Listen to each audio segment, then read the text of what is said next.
I left my bachelorette party because my friends hired spicy dancers. What? You don't want to dance with them? What? Hello. I know the title might sound dumb, but please bear with me. Are you being a bear? Bear noises. I, 31, female, I'm getting married on January, but my best friend, 30 female, is going to be gone for most of the month, only being able to come back for my wedding. So my friends decided to just throw my bachelorette party yesterday to get it out of the way. That's a great vibe. By the way, this comes from user Elderberry16924, and if you want to submit your own stories, go to the r/OK Storytime subreddit. I'm Dakota. I'm Angie. I'm sorry. I just had a really weird I'm drink of Carly. that. And we're here to give you good advice goofily, but we're a bunch of goofballs. We don't have all the answers. We only know what we do. So tell us what you would do in the comments. Maybe you're a lawyer or a doctor. NOP says, I was very specific about not wanting the spicy dancers. Because knowing them, I knew they would do it just to prank me. They agreed and made all the arrangements. Yesterday, we went to a little venue they rented and everything was good. We were having fun, playing games, drinking, and so on. Around midnight, my best friend says, the delivery is here. Oh no, I didn't order anything. What is it? You ordered flesh. And I didn't think much about it because I thought it was food or something, but nope.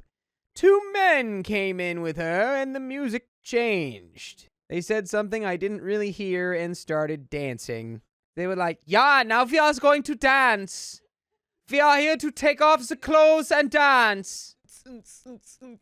Yeah, but the music was just... So you're like, what? Huh? What? I'm just imagining the fact that like their cool line wasn't heard. I'm just imagining it looking like they're just like,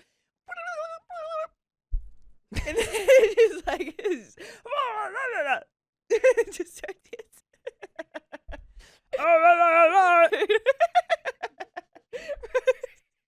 I was sitting there thinking about how to escape the situation, the door. But they got closer to me, and one of them grabbed my hand and made me touch his abs, I guess. His torso. Again, Reed, you go. He didn't have abs, just torso. It's just torso. Ooh. Something you can do is, no, and then door. You go to all your friends and you go, and you spit on all of them. He was all sweaty, and that grossed me out because I hate sweat. I didn't even grab my dad's hands when I was a kid if he was sweaty. The juxtaposition of a male dancer and then talking about your dad's hands is wild. So, I yanked my hand away and said, wait, let me go to the bathroom first and I'll come back prepared. And left to the bathroom. Why would you say that? Oh God. Yeah. Ah! Oh, God. Okay, they cheered. But they were so busy entertaining themselves with the dancers that they didn't realize I was literally gone. Well, today I woke up to very angry voicemails and texts about not appreciating the effort and money they spent and how I'm a bad friend for abandoning them. I had agreed to take 2 girls home, but when I left in a hurry, I forgot. My best friend sent me a very long text saying she is hurt and disappointed, and she doesn't know if she would come to my wedding if I don't apologize. Girl, this is all your fault. I'd respond and be like, I'm hurt that you don't know me better as a friend. Yeah, right? To know that that's not what I wanted. I'm so hurt that I spent so much time with my dancers that I cannot believe you left me with my dancers. You didn't even know I was gone. Yeah. I do want to say also you were very clear about not wanting this. Yeah. So You listen to me. Maybe I don't want you at my wedding. Maybe you don't deserve to be in my bridal party after all. The bad friend award would not be going to you, you know? But let this be a future reference. Like, in the future, you can just go, hey, leave. No, like, this is my thing, and you guys can go. You'll be paid. Yeah. But you leave. And then they'll be fine. They'll just be like, blah, blah, blah. But like out the door. Yeah, they'll die.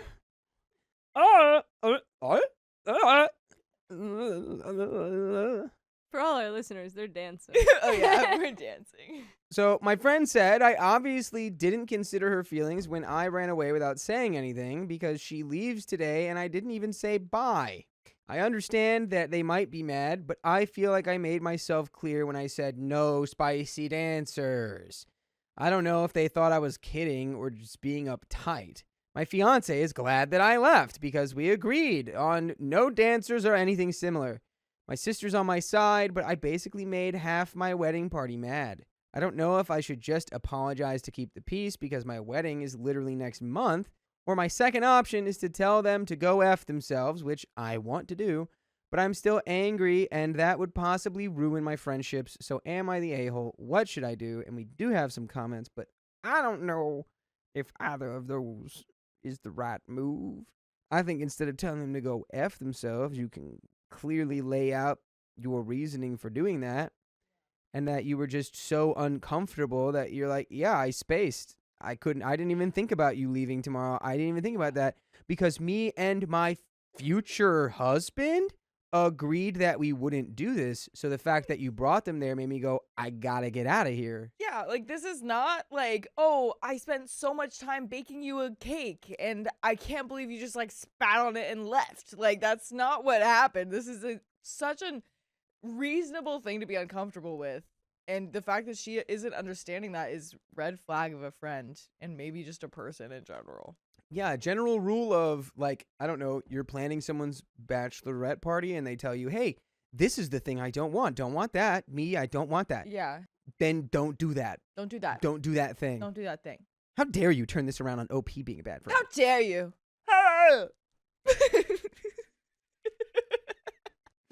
I want that to be a running joke now. Just,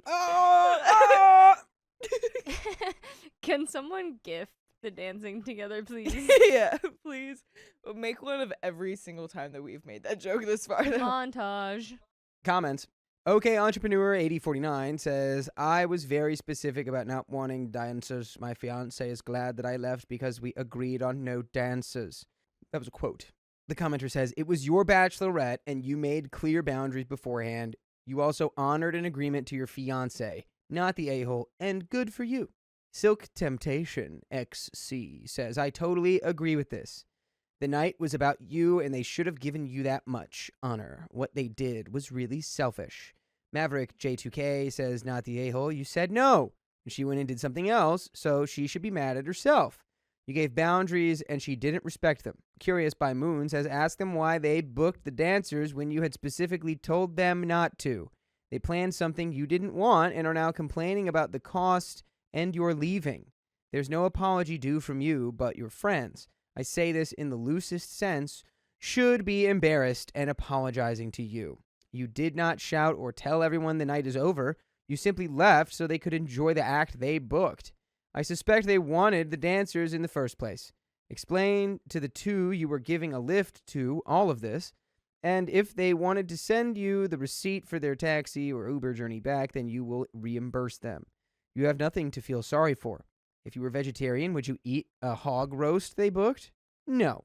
Exactly. This commenter continues, your feelings and boundaries were clearly laid out, and they trampled over the first and ignored the second. Not the a-hole. And there is an update from 5 days later. Yeah, I agree. It's crazy for them to try to throw this back onto you when you told them straight up not to do this. But I also think we could work on our, like, I won't say you don't have a backbone because you left, but it's like work on putting our foot down. Because it's like as soon as that started, you could have been like, whoa, no, this isn't happening. And even if they're like,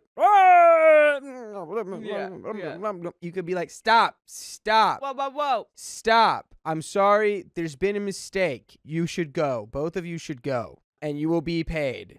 And you will go. And you go, what? What was that, guys? What was that, ladies? What's going on? What was that? Thought I was clear. I wanted no peepees out at the bachelorette party. No dancing peepees.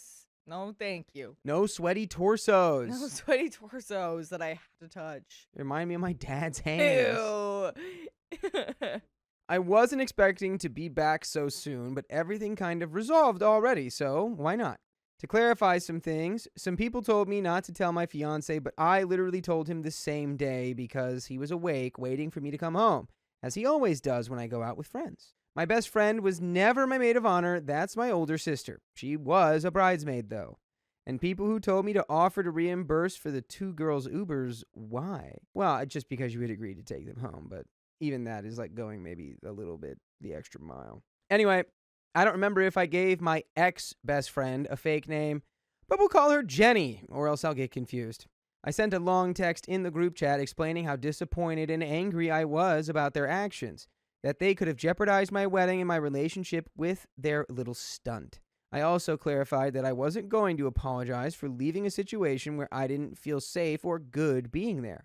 I told them I didn't care if they apologized anymore because they were all uninvited from my wedding anyway. Whoa. And they clearly didn't care about me or what I wanted because the party was obviously for them and not me. I mean, listen, taking care of business. That sounds like the right thing to do to me in a way. Yeah.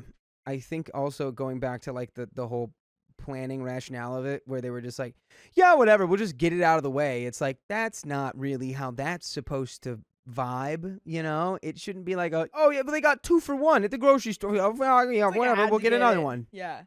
It's like, no, I'm not supposed to just like bear through all this naked dancing and then just get it over with. Like, Yeah, it sounds like no. they planned just like the exact like opposite of what you would have enjoyed. Or, well, I don't know. You said you were having a good time until that happened. You had to ruin the vibe, guys. Yeah. Come on. I also, after talking to my fiance, decided to message the SOs of my friends to let them know what happened. My fiance said it was the right thing to do because who knows what they did with those dancers. I turned off my phone after I sent both messages to the group chat and the SOs of my friends and went about my day. I can only imagine what's going to fall now. Dude. Waiting for the next shoe. Ooh, The that's gonna storm. be crazy. I really wonder how she worded it to those significant others, though. Because if she was wording it, keeping in mind, thinking that it's possible that they did something with the spicy dancers, I really hope that she didn't, like, hint at that to those significant others, you know? Yeah. Like, if they thought that, or if they wanted to, if that came to light with the people that were at the party, go for it. But I really would hate it if OP just kind of, like, spread that rumor. But who knows? Yeah. Don't know. Let's find out. I turned it on the next morning and found hundreds of messages from everyone. Some were apologizing, others were calling me dramatic, and after a couple of hours, it was just them cursing me out for telling their partners about it because all of them lied, apparently. Uh-oh. Oh, Jenny's husband called me too and then left a message to call him back as soon as I could, and I did. He picked up almost immediately and asked about details. I explained everything I knew, and he thanked me and told me he'd let the rest know. I found out after reading some of the messages that the 2 girls who were supposed to ride with me were given a different version of what would happen at the bachelorette party. Oh my God. One of them said that Jenny told them the dancers were supposed to be a comedian acting like a spicy dancer, but it would be like the scene from the movie The Proposal. I called her and she gave me more details about that. She said if she knew what they were planning, she would have told me because as a married woman, she didn't agree with that either. What? What? Jenny. Jenny.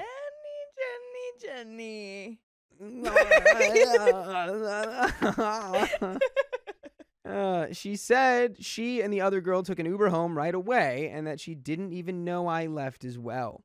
I apologized for assuming she knew, and she apologized for not saying anything before. So I invited them back to the wedding. With my fiance, we decided to eliminate the entire wedding party except for my maid of honor, my older sister, and his best man, his younger brother. I told the 2 friends that they were invited again, but only as guests, and they accepted it with no drama. Yesterday, Jenny's husband called back and told me that he had some juicy gossip if I wanted to hear it. And obviously I said yes. Apparently these dancers weren't real dancers. They were Jenny's youngest brother's college roommates, and they were only 19 and 21. What is happening? What is the story turning into? You hired your little brother's roommates to be spicy dancers, and they're not? So not only did you do the things she didn't want to do. You were too cheap to even hire real ones. Wow. That's crazy. No wonder she was like, they worked so hard on their dances and you didn't even watch. You didn't even touch their abs and they worked so hard on their dances. It's like, That's oh, so because they're not weird. professionals. You say, bye-bye, Jenny. Goodbye. Bye-bye. See you never, Jenny. Jenny, you're really weird for that. But you know what's not really weird? What? That you can listen to full episodes with stories like this on iHeartRadio, Spotify, Apple Podcasts, wherever you listen to podcasts. All you have to do is search OK Storytime, and we'll be like, for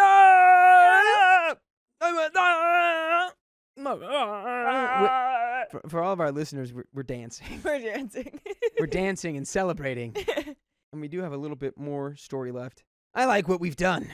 Let's finish it. The brother didn't know about any of this until one of the roommates bragged about Jenny giving him a spicy act. Oh, The sloppicus topicus. no.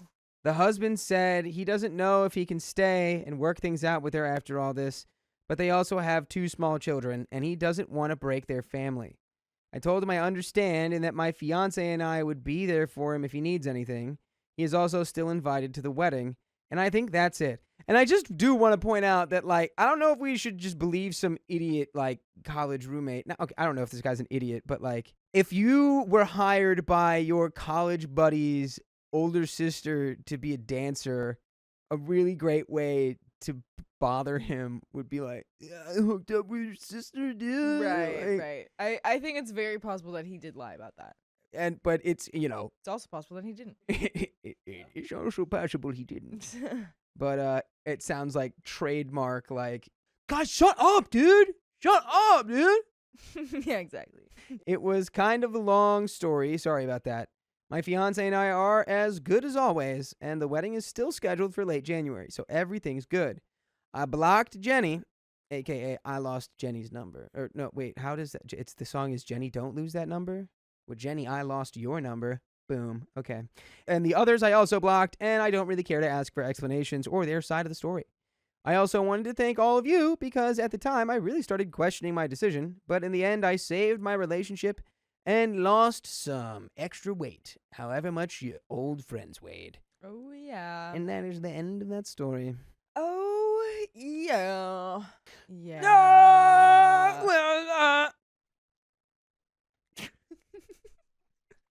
Oh, that's good. That's a good one. Good one, guys. Good one, team. Good job. We did it. Carved Marmalade says it could be why they were there, so Jenny could be icky. Yeah, I feel like if You you know? are spotting your younger brother's roommates to go spicy dance and take off their clothes to music, I feel like there's not like the best intentions behind your brain. Yeah, you're a In your little mind? creepy. You're a little creepy. Yeah. But that is the end of that story. And we got another one coming right down the pipeline. My new friend weirds me out. Now she's telling everyone we're best friends. That's a weird thing to do. So a few months ago, I, female 29, met this girl, Amy, also female 29, through Bumble BFF. The first time we met was fine at first, but she made a strange comment about recognizing me as her ex's ex. We both dated the same guy, but at different times. By the way, this comes from Express Middle 8525, and if you want to submit your own stories, go to the r/OK Storytime subreddit. I'm Sophia, I'm Dakota. I'm Keon. and we're here to give good advice goofily, but we don't have all the answers. We only know what we'd do, so let us know what you would do in the comments. I joked that he looked like his mom, partly because his mom has always wanted her son's future partner to look like her, which was something I found kind of weird. But then Amy made a harsher comment saying his current girlfriend looked like his helper, which I thought was really unnecessary. Still, I brushed it off and tried to focus on getting to know her. We discovered we both liked horror and thriller movies, so we planned to go watch Sinners together. The movie was fine, but afterwards she started talking about how hot she is and how her ex, who she broke up with years ago because their horoscopes don't match, shouldn't have moved on because his girlfriend isn't attractive anyway. She also got upset that her ex had blocked her. Apparently she had booked a restaurant after they broke up and his old contact info was still tied to it, so the restaurant details got sent to him. I told her to just leave it alone unless he reached out first. But that night he blocked her, and she went on about how it must have been his insecure new girlfriend who made him do it. I told her to let it go, but she kept spiraling about it. The third time we met, we went to a bar she'd been wanting to try. It was a bit boring, so we headed to another one, and ended up having some deeper conversations after a few drinks. While I was talking about something emotional, she got sentimental and suddenly kissed my shoulder. That made me really uncomfortable. I subtly shifted away, but she moved closer. I didn't want to make a scene, so I stayed polite but left early. After that, I started talking to her less. About a month later, I met another girl, B, 24, on Bumble BFF. She invited me to a group lunch with some other girls, including a few I already knew through the app. She told me she invited Amy too, but it turned out she hadn't. I felt bad, so I texted Amy to ask if she was coming, and she said she didn't even know about it. I apologized since it wasn't my event. At that lunch, I got along really well with another girl, Claire, 25, and we started hanging out regularly, trivia nights, movies, etc. Pausing really quick, if you knew that Amy wasn't invited, I probably wouldn't have gone and told her about the event, because it just makes her feel bad. And as you said, it's not your event, so like you can't invite her if she hasn't been invited. I probably would not have told her. When I later hosted a movie night, I invited a bunch of people, including both Amy and B, because I didn't want drama. B ended up canceling last minute, but Claire and a few others came. During the evening, A started saying a lot of things that made people uncomfortable. We were watching K-pop Demon Hunters, and I made a casual comment about how kids' movies sometimes have jokes or innuendos that only make sense when you're older. Amy suddenly went off saying it's disgusting and that she's going to tell her students' parents, she teaches 6th grade, not to let their kids watch it. Then kids can't watch like half the movies from my childhood. 100%. I was going to say, there's a lot of things that are innuendos for just adults to be like, Yeah. that's funny. Yeah. There's going to be so many movies that she can't watch. I said that if parents are okay with it, it's fine, and that kids usually don't even notice these things. I know from being around my nieces and nephews. She snapped and said, "You don't know anything about children." Then she went into this rant about how parents these days just want to have kids but don't know how to take responsibility for them. She said things like kids get too much screen time, parents are too busy, how she has to call parents for every small thing at school. Then she said it was so much easier when women stayed home because schools could always reach the mothers. That's when I stepped in and said that's sexist and outdated. I said not every family can live on one income and women deserve to work and have lives too. My friends agreed and added that modern parenting is about shared responsibility, not just mothers being on call. Amy got defensive and angry that no one agreed with her. The whole vibe was gone after that. Later that night, I texted her to check in. She said she didn't like the group and wouldn't want to meet them again. I left it at that and stopped inviting her to group things since everyone else felt uncomfortable around her. A few weeks later, I ran into her at a dandia night, a dance event. While I was dancing, she suddenly came up and hugged me mid-dance, breaking the entire circle and disrupting the flow. Everyone had to restart, and my friends were irritated. She later texted asking why I wasn't happy to see her, and even said my friend didn't look happy to see her either. Then she brought up my ex again. See, no, we talk about it once. We say, that's crazy. We both dated the same person. And then we stop talking about it. And this is a person who wonders why people aren't happy to see you. Yeah. Then she brought up my ex again. I politely told her I don't like talking about him anymore. A little after that, I invited her to a puja, a prayer gathering at home. I debated whether to include her, but my parents said not to exclude anyone for something religious, so I did. She came and started asking what I was doing for my birthday, which was soon. And when I said I wasn't sure and probably wanted to do something small, she seemed disappointed. Then she suggested we get matching tattoos, and when I said no, she pursued for matching piercings or matching outfits for my birthday. It was strange. We'd only met maybe 4 to 5 times in 6 months. The thing is that this girl is trying to manufacture like intimacy with you in any way possible. And so she's trying to do like the matching tattoos because it like ties you to her in some physical way Yeah. because there is no actual tie there. Even my parents overheard and later said they found her behavior odd. Then last night, I went to a Diwali party hosted by B. Amy was there too. I spoke to a few people and found out that Amy had been telling others that we're really close friends and that we hang out all the time. That's just not true. We barely talk now. People started asking what happened between us, and I just said we had differences. Then some people came up to me saying that after I spoke to them, Amy would go up to them asking what I was talking about. It was awkward and made things uncomfortable. A few girls also told me that Amy had said the same bizarre things to them about parents hating their kids and how women should stay home. One girl even said, "She said that to me too." It was like a pattern. The weirdest part, at one point, Amy stared at me from across the room for a good 10 seconds. That's crazy. I'm sorry. Ooh. 10 seconds is a long stare. Yikes. Yeah. Just Across the room in a party. A big party. Yeah. She's just like, before closing the washroom door. It honestly creeped me out. By the end of the night, her eyes were watery and she looked down, probably from keeping her eyes open so long. yeah, mine were getting dry. Yeah. That was hard. So I texted her this morning to check if she was okay and mentioned that people said she was asking what I talked about with others. She just replied saying she'll get back to me. By the way, you can come back to us and listen to full episodes of stories just like this. Just go to Spotify, Apple Podcasts, or iHeartRadio and search up OK Storytime. Yeah. There's a why teeny don't you bit. do that? There's a teeny bit left of the story. Any final thoughts? I am worried. I'm I am worried. stressed and worried. Yeah. This is where you part ways with her. Yeah. And you say, I wish you the best. I just don't feel this friendship is comfortable. I don't like Yeah. this friendship, the way you handle this. I wish you the best of luck. Bye. I have a friend who has a friend like this. Not exactly like this, but just is very like clingy and like, Oh, we're best friends. yeah, like we're best friends. You're like, and this person, and my friend is kind Bestie. of their only best friend. Yeah. And my friend is so nice. You know this person.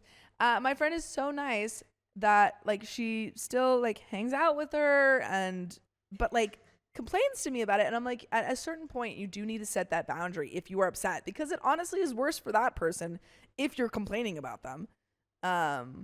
So you just gotta be like, okay, you know what, this isn't working. Let's cut this.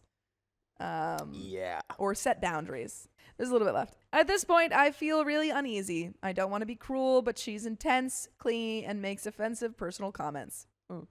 I don't want to be associated with her views, especially about working women, and I don't like that she's been exaggerating our friendship to others. I've started distancing myself and not inviting her to things, but part of me feels guilty.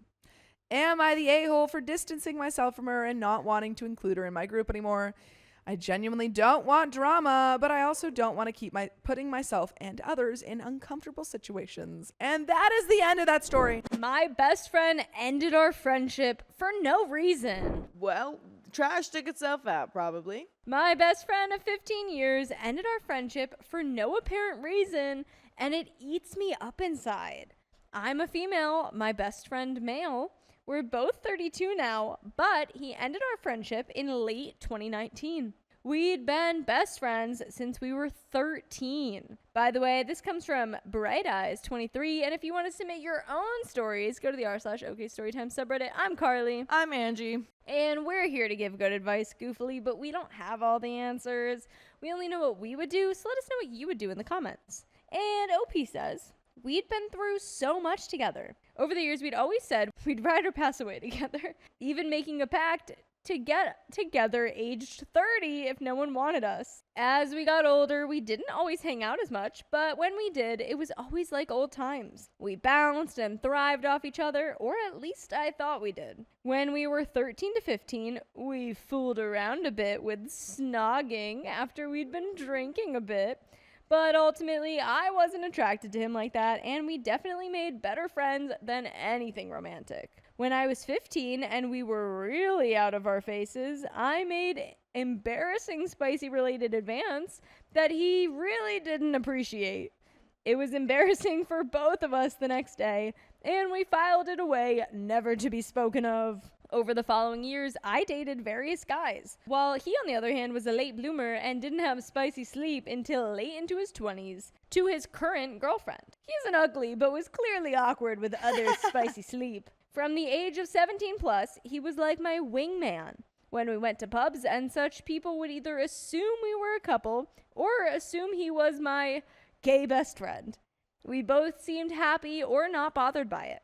In our early 20s, we even roomied together a couple times. It was not spicy related at all, and we both enjoyed living with each other, both reiterating how much we got each other. My first indication that maybe he was bothered by this setup was around 2014. We were in a house share with a couple of other friends. We went to the local pub to play pool, and he got a little wasted.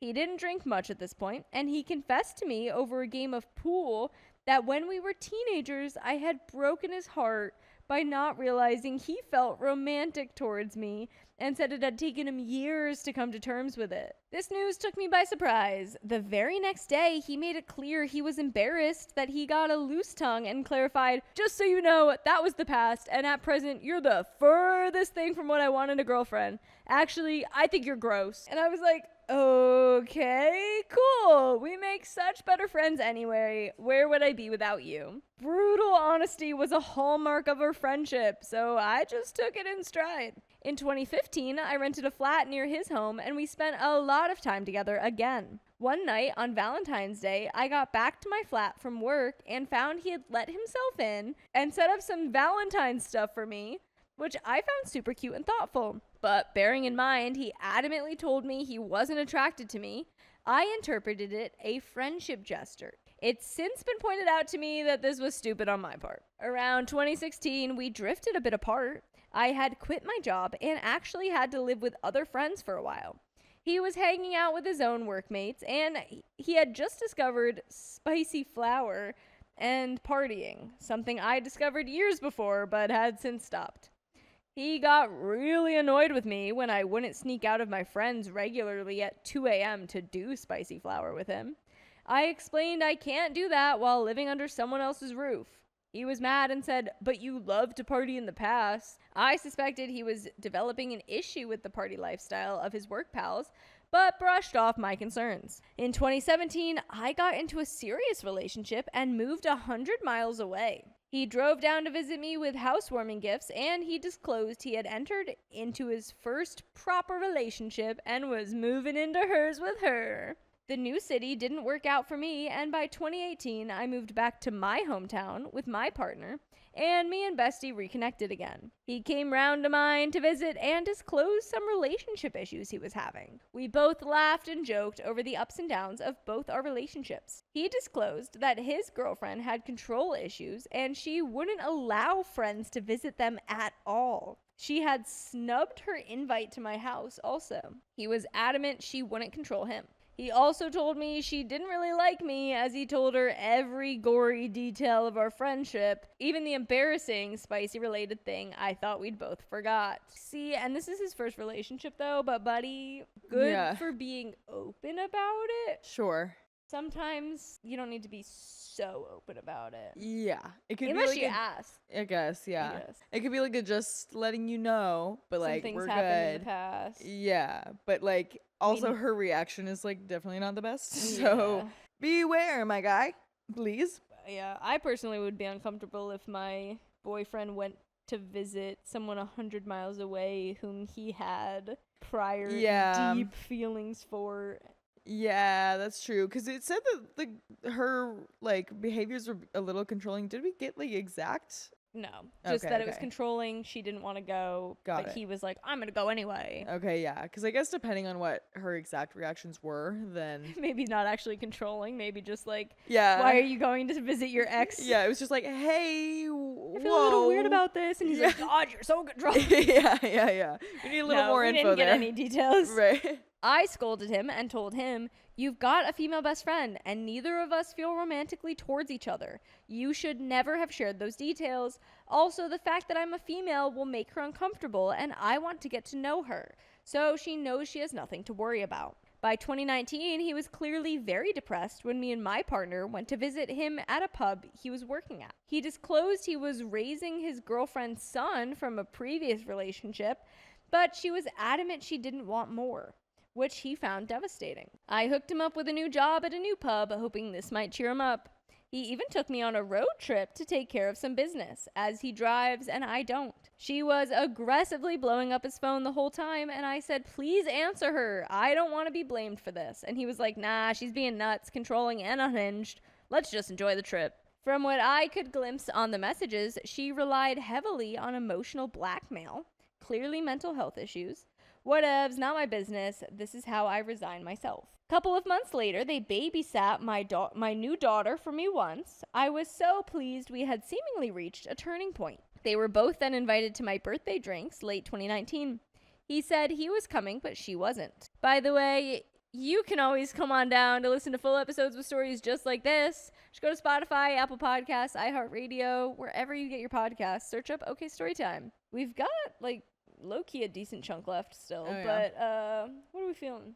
I feel like if he is calling her all of these things about like controlling and like overbearing and Yeah. overreacting, all that kind of stuff, I feel like he just doesn't want to be in the relationship with her. He doesn't sound like he does. And I do kind of wonder, like, if this girlfriend is just kind of like, hey, you're hanging out with this girl that you admitted that you had like a deep crush with a lot. Yeah, yeah. It's like know. I feel like I would understand. Yeah. I feel like OP. I'm with is OP on also being right. like very smart of you to be like, no, answer her. Like, Yeah, I don't want to yeah. be the reason for this. Exactly. Answer her. Yeah. When me and my partner picked him up to meet our other friends at the pub, he looked depressed, baked, and grumpy. I assumed he was so baked he would come to life later on throughout the night. He didn't. Whilst I was at the bar getting drinks in, I returned to our table to learn he had stormed out without a word to any of our mutual friends. I searched the streets for him. I called him nothing. His phone rang out for a month. After a month, he finally texted me and said, "Isn't it obvious I hate you? Why can't you get the message?" And that was the last communication we ever had. I genuinely felt like a lost limb, and the lack of closure haunts me so much. I don't think the love I had for him will ever disappear. We have some comments. Commenter 1, he obviously has been in love with you forever and has never been able to come to terms with it. Now he's in an awful relationship, looking after a kid that isn't his, in a job he hates, and had to rely on you to get him a new one, having adult beverages and taking substances. All while he sees you happy, having children, and likely having the life that he always wanted with you as his partner. It might not be worth it, and maybe it's too late now, but a good message to him might be, I don't know why, but I've been thinking about you a lot recently, and I really miss you. I still don't really understand what happened, but I feel like I have hurt you in some way. I really want to apologize for any hurt that I may have caused you, as it was never ever intentional. I hope you're doing well, and I understand if you still need your space. I'm not expecting a reply. I wish you all the best. OP responds, thank you for your reply. Since my current partner pointed out Valentine's Day should have been an obvious indication he liked me romantically, it has been nagging at the back of my mind that he might have actually been in love with me. But with him telling me repeatedly he doesn't like me like that, and since his girlfriend is quite obviously much prettier than I, don't say that, OP. Yeah, come on. I didn't want to make any assumptions. My own relationship was far from perfect. I actually broke up with that partner late 2020, and I desperately needed the emotional support from my friend who'd already cut me off at that point. I did desperately want to reach out and tell him we go ahead with our plan aged 30, I'd happily have his babies. But I decided against it, as it would be inappropriate while he's with his girlfriend. Smart. Yeah, I don't think you should reach out to that guy ever again. I think I you don't both think just so. need to let that lie where it is. I really agree. I am now in a new relationship, 2 years in and 250 miles away. I heard through the grapevine he works in a prison now. He asked my mom about me once last year, and he still has no kids of his own. I would sacrifice a lot to have him in my life again, and that is the end of that story. I ruined years worth of friendship after I confessed. What did you do? I, male 26, met this girl, female 25, more than 10 years ago, and we developed a great friendship Over the years, we would tease each other all the time and would sometimes act a bit more than friendly, though I dated other people and she dated other people. After all, we were simply friends. By the way, this comes from user Levitz Carnal. And if you want to submit your own stories, go to the r/OKStorytime subreddit. I'm Keon. And I'm Angie. And we're here to give good advice goofily, but we don't have all the answers. We only know what we'd do. So let us know what you would do in the comments. This all changed in 2018 when we started dating. Things didn't end well for a multitude of reasons, so we went our separate ways. It was a hard breakup, and we didn't speak for 2 years. She recontacted me during the vid, saying how she missed me and how she wasn't good, that she had some issues and wanted me back in her life. I obliged in friendship terms. The truth is,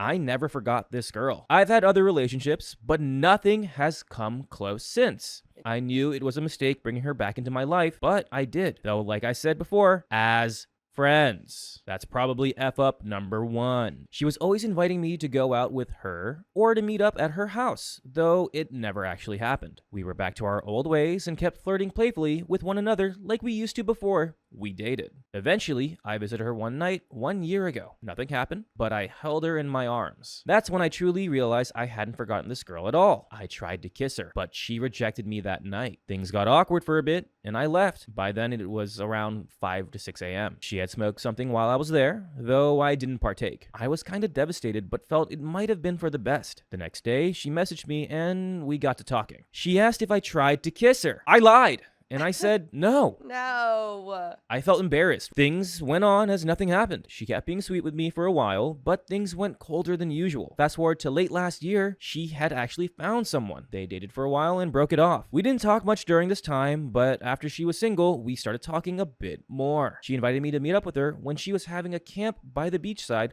with some girlfriends, but I didn't go. That's major F up number 2. Overall, 2023 hasn't been easy for me, and it wasn't easy for her either. I thought to myself that maybe I should tell her how I felt all these years, but she had just gotten out of a relationship. Was it the correct time? She was healing and was fragile, so I decided to wait. So I did, until last month, which is where I truly effed up. I decided one day to stop by unannounced and bought her a pack of sweets as a gift. I had no courage at all to knock on her door and tell her how I felt, so I bought some wine and drank in the car. I picked her up after drinking a bit, and we got to talking. I was fine until I wasn't, and told her everything. And I mean everything. I told her things maybe I shouldn't have.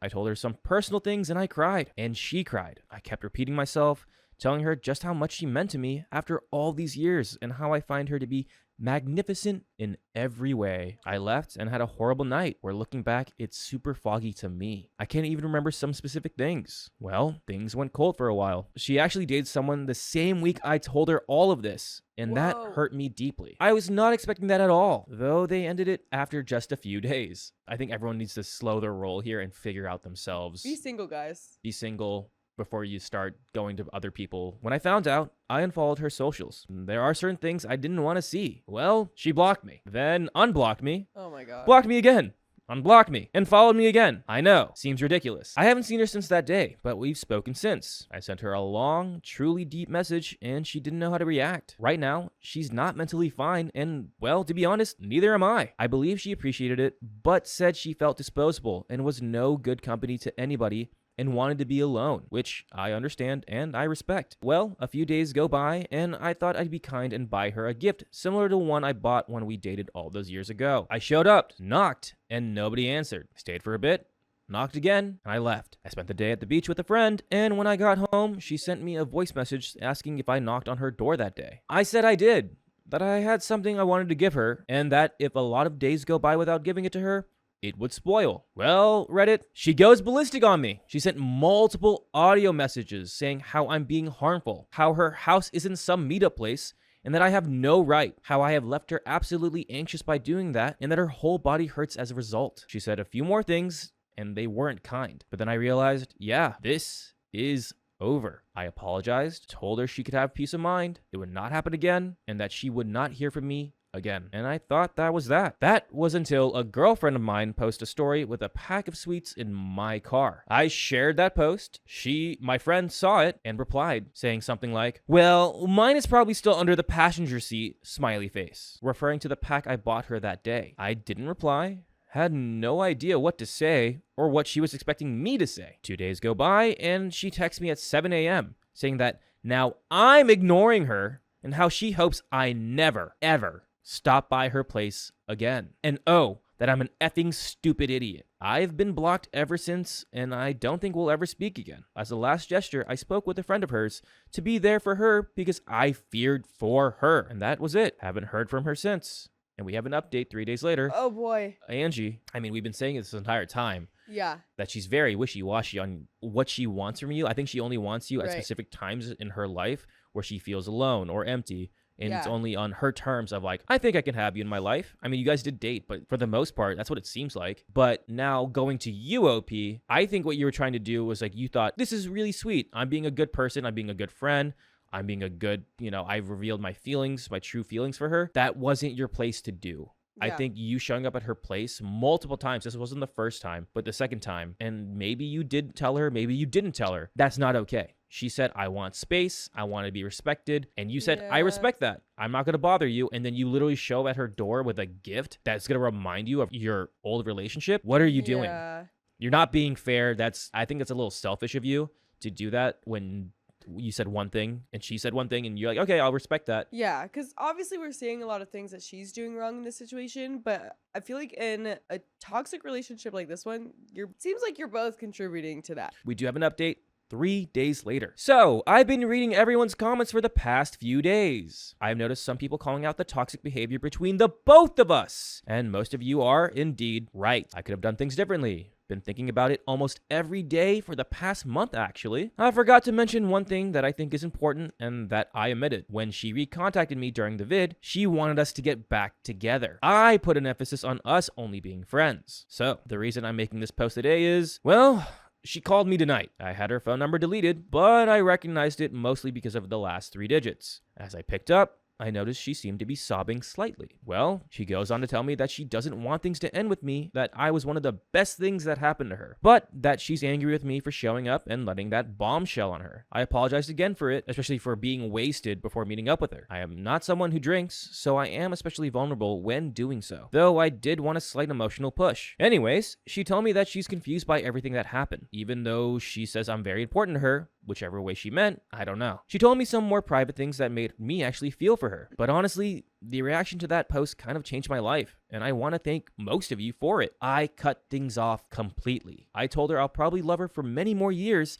Being with other people hasn't worked so far, but like I told her, eyes that don't see, heart that doesn't feel. I said I'll miss her. I told her just how much everything she did hurt me, including our first relationship, and that I believe that I didn't deserve to be treated that way that she treated me because it hurt me and made me question my worth. After all, one thing that assures me is that I did everything to always treat her the best I could. I always did what I could for her. And by the way, what you can do for us is listening to full episodes with stories just like this one. Just go to your favorite podcast app and search up OK Storytime. That could be Spotify, Apple Podcast, iHeartRadio, and just look us up. We'll be there. I told her to be strong, but that this would probably be the last time we'd interact. I'd ask her to delete my number, which is the last thing we still have to be in contact with each other. We've blocked each other on social media. Of course, while I was telling her those things, she started crying, which made me question everything I was saying over the phone. But I pulled through, mostly because, like everyone said, this was doomed to fail. And I was doomed to get hurt again. Time to think of my well-being for once and not someone else's. She calmed down a bit and took it fairly well. She said she'll respect my decision. I wished her the best, hung up the phone, and blocked her number. This was not easy at all, Reddit. Let me tell you. After all, I still love this girl with every ounce of my being. I feel relieved in a way. I feel we ended things fairly reasonable with no toxic feelings. Closure, per se. Thanks to everyone. It's a breakup. You finally got your closure. Mm-hmm. You finally broke up. I mean, you guys were, no matter if it's a friendship, relationship, whatever ship, you guys didn't fully break up until now. And breakups suck. Yes, Yeah. you guys were dating. You guys stopped talking, but you guys kind of rekindled. It wasn't fully broken up until that door wasn't fully closed until now. And now you can, Exactly. this is the saying of if you love someone, let them go kind of thing. Yeah. And yeah, I kind of hate that saying, but Right. it's in this case, sure, you could love them, but you can move on. What you need to do is love yourself first. Exactly. Focus on Yeah. yourself, OP. Yeah, and be single for a while, reflect and process this situation. Let's just, realize what we didn't like about the situation, and you'll feel stronger afterwards because you'll know that you never want to put up with that again. It's a learning experience. It's called Yeah, life, you know? exactly. It's okay. My best friend became a mean girl, so I cut her off. That's not fetch at all. I, 33 female, ended my nearly lifelong friendship last month with my best friend, Brooke, 34 female. I've known Brooke since the very first day of kindergarten. Both of us, little blonde-haired, pigtail having selves, bonded instantly. We remained good friends all through grade school, especially in 6th grade, but the young adult years were where we really became close. By the way, this comes from Accomplished Look 830, and if you want to submit your own stories, go to the r/OKStorytime subreddit, and I'm Angie. I'm Carly. And we're here to give good advice goofily, but we don't have all the answers. We just know what we would do in the situation, so let us know what you would do in the comments. So, OP says, you see, neither of us was what you would call a good kid. I came from a rough home life, and she came from an extremely sheltered one. So naturally, we rebelled. I smoked my first cig with her that we stole from her mom. We skipped school, got into fights. You name it, our rebel butts probably did it. One time, I even ran away from home. Remember that bad home life? And I bet you could guess whose house I walked a mile and a half to in a very big city at 1 a.m. Yup. Brooke's house. Her mom was a saint and many times let me stay over, feed me, and basically it treated me like one of her own. The year I turned 13, I moved one state away to live with my dad while my mom tried to get her life together. Over time, our daily conversations became less frequent, and eventually we fell out of touch. Fast forward to 18-year-old me. I moved back home with my mom, reconnected with Brooke, and found out a lot had changed for her. Unfortunately, her mom had passed away from cancer just a year earlier. I still feel guilty for not knowing or being there for her. She also told me that she was expecting a child. She was the first of my friends to enter the world of motherhood, so I'm sure it was scary, especially right after losing your mom. I went to her baby shower and we kept in touch, but not close contact. During our most distant years, she gained a new best friend that we'll call Betty. Brooke and Betty became close very quickly, as Betty was Brooke's support during the loss of her mother and the first 2 years of navigating motherhood.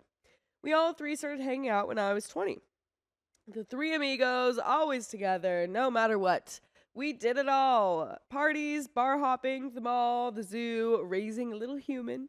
About 6 months into this newfound trio, Betty became pregnant, becoming the second mom of the group. Unfortunately, Betty was in a very toxic relationship with the father of her child, causing major problems between Brooke and Betty. The friendship between them became sour, and they were no longer friends. I, apparently guilty by association, was ghosted by Betty completely, like we were never friends. Brooke and I, however, became extremely close over the next year. She was my person. I could talk to her about anything and everything, no judgment, no pressure. At 22, Brooke, her son, who was 4 at the time, myself, and my boyfriend of 5 years, who is now my husband, moved in together. Wow, a full house.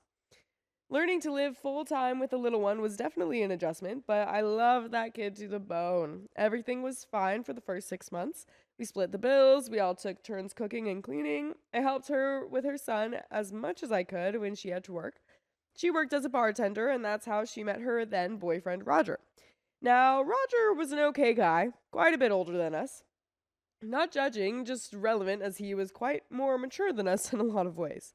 At no point did we talk about Roger moving in, but yet, there he was. At first, it was like 2 times a week, and I obviously wasn't going to say anything. It quickly became an almost everyday thing, and us being in our early 20s with not the best job positions, were beginning to struggle with the extra person in the house. When we moved in, the bills were 2/3 my partner's and my responsibility, and 1/3 hers. She occupied 2 out of 3 of the bedrooms, as her son obviously needed a room. But she was a single mom doing her best, so that was the way that we split the bills. When Roger had been living with us for over a month, my partner urged me to talk to her about splitting the bills 50-50. I understand where he was coming from, but I have 0 backbone. When I actually tried talking to her about it, I choked. I instead asked if he could help with small things like toilet paper and groceries occasionally. She agreed to talk to him about it, and I was proud that I at least said something useful. This is where things got tricky. I noticed Brooke and Roger started acting different towards me and my partner. We didn't do as many things together. They were eating out a lot and not helping with groceries or even the toilet paper. This was not how all the previous months went, and Brooke definitely helped any other time as she was on government assistance. Now, up to this point, I can see both sides to this. It's a new relationship, and finances are hard to talk about. He didn't sign the lease with us, so he had no obligation to pay anything. Though it was quite annoying at the time, I understood. Brooke, however, suddenly stopped with all the help. She was still paying her portion of the rent, but utilities started stacking, as my partner and I could only pay our original portions. She no longer cooked while we were home or offered a plate of food, knowing that we didn't have any. And suddenly, when it was her turn to buy the toilet paper, we were out. I kindly mentioned something to her, and she shrugged it off and replied, "Oh yeah, I forgot. I'll get some at some point." No biggie. We all forget stuff. For sure. But also I'm thinking, doesn't she want toilet paper? Right. I'm What's like, she what doing are in there? you using? She just like She's shaking. she just shaking booty and just letting it. And hoping she doesn't have to poo. Yeah, right? Gosh, that sounds terrible. But later that day, I noticed something. Roger headed to the bathroom, and I saw that he had a roll of toilet paper with him. I have a feeling they're hoarding the toilet paper in their room. I believe we've got a vid situation I believe here. we have figured it out. I believe. They're little toilet paper thieves. Odd, I thought to myself. She just told me that she forgot. Some time goes by, and I forget the toilet paper situation completely. Until nature called. I remembered Roger having the roll with him. I went into the bathroom only to find no toilet paper. Weird. But I'm not going to say anything. I found some napkins and moved on with my day. I noticed this became a pattern with both of them over time, and I was really confused as to why they were smuggling toilet paper like it was contraband. Things stayed awkward. A few weeks later, she let me know that she was moving out with Roger and her son. No notice, just leaving me and my partner in a 3-bedroom home by ourselves. We all kind of did our own thing as I was determined. Oh, wait. The week she was moving was fine. We all kind of did our own thing as I was determined not to let this affect our friendship. You're so strong, OP. I started noticing random things going missing in the house. I had a set of blue glass cups that my grandmother had given me. All of a sudden, I only had one. Small stuff like that.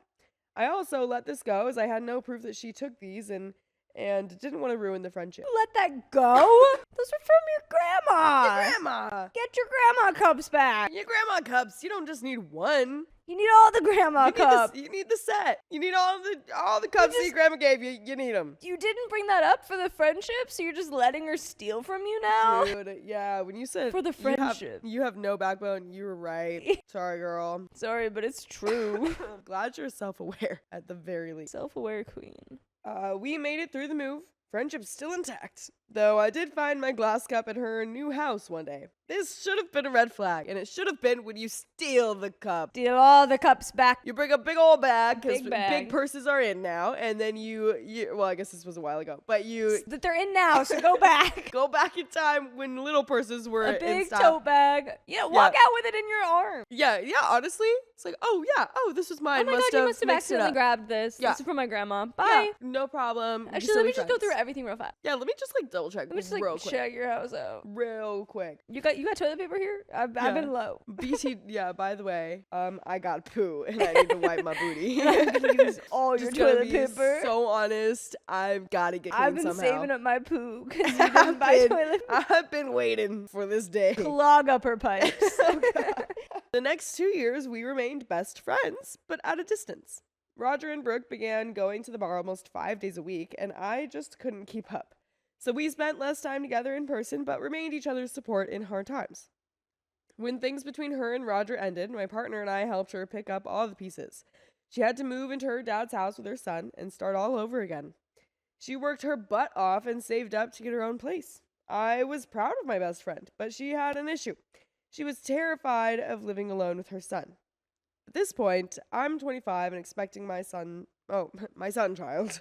At this point, I'm 25 and expecting my second child. Considering how the first time went, I was not willing to live together again. I suggested that she find a place in my neighborhood so that we could be close if anything happened, but she wanted to stay by her work as she didn't have a driver's license. Brooke found every best friend's dream. houses for rent right next door to each other. Yep, we became neighbors. Honestly, it was perfect. I highly suggest it at least once in your life if possible. Best almost year of my young adulthood. I can confirm being Yeah. neighbors with your best friends is great. Honestly, yeah. My neighbor is probably my best friend. I don't know if I'm his best We had, friend, like, but 3 houses on a block in that's college. awesome. And that was more like my childhood, Oh, like yeah. growing up, and then they were just my best friends, and now one of them has remained that way. Again, I don't know if it's reciprocated, but I'm sure that that's fine. You do what you gotta do. But anyway, yeah, it's fun. During that almost year, Brooke met Tim. At first, I was guarded about Tim. He seemed nice enough, but I just didn't want to see my friend hurt again. Over time, I learned Tim was an amazing guy. He was funny, well liked by many, and an all around good human. Tim had a daughter a year younger than Brooke's son, so unfortunately, when things got serious between them, the tiny 2-bedroom cottage home became too small. Best friend dream over, but life continues, and so did our friendship. Now to current times and the whole reason behind all that backstory. Winter 2024, Brooke and Tim had fallen on a little bit of hard times financially. Tim's hours at work had been cut and bills were adding up.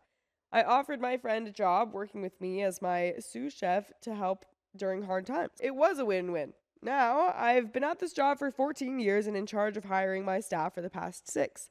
I had a strict rule about hiring friends and family. That was a big no for me. So before I offered her the job, I had a serious talk with her about how no matter what happens, this is just a job. If she doesn't like it or it doesn't work out, no hard feelings.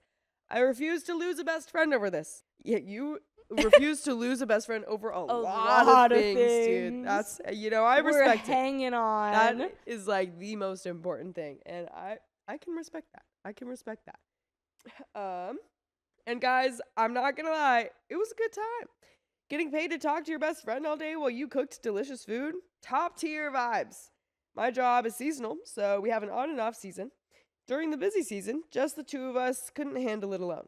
Sometime in the past 4 or so years, Betty came back into our lives. And I figured, since I broke the rule once and it was awesome, why couldn't I do it again? So again, the 3 amigos rise, now known as the 3 witches. And boy, was that a big mistake or blessing in disguise, maybe? For a while, things were great. Everyone was committed, work was fun, but we were still getting the job done and well. The busy season came and went. During the off season, it's not uncommon to have 3 to 6 weeks off at a time. Well, it was one of those times, except 2 whole months of no work. During the time off, I hear nothing from Betty. Me and Brooke still spend every day together as usual, but nothing from Betty. The time comes to head back to work, and it ends up being a small event for like 100 people. So I have Brooke come in with me, as I haven't heard a peep from Betty in more than 2 months now. My birthday passes, and Betty mustered up a happy birthday text. Shocking. I reply, thank you, and that's it. Eventually, I can't stand the silence anymore, so I text her. Long story short, she thought that I fired her because she heard me and Brooke worked an event without her.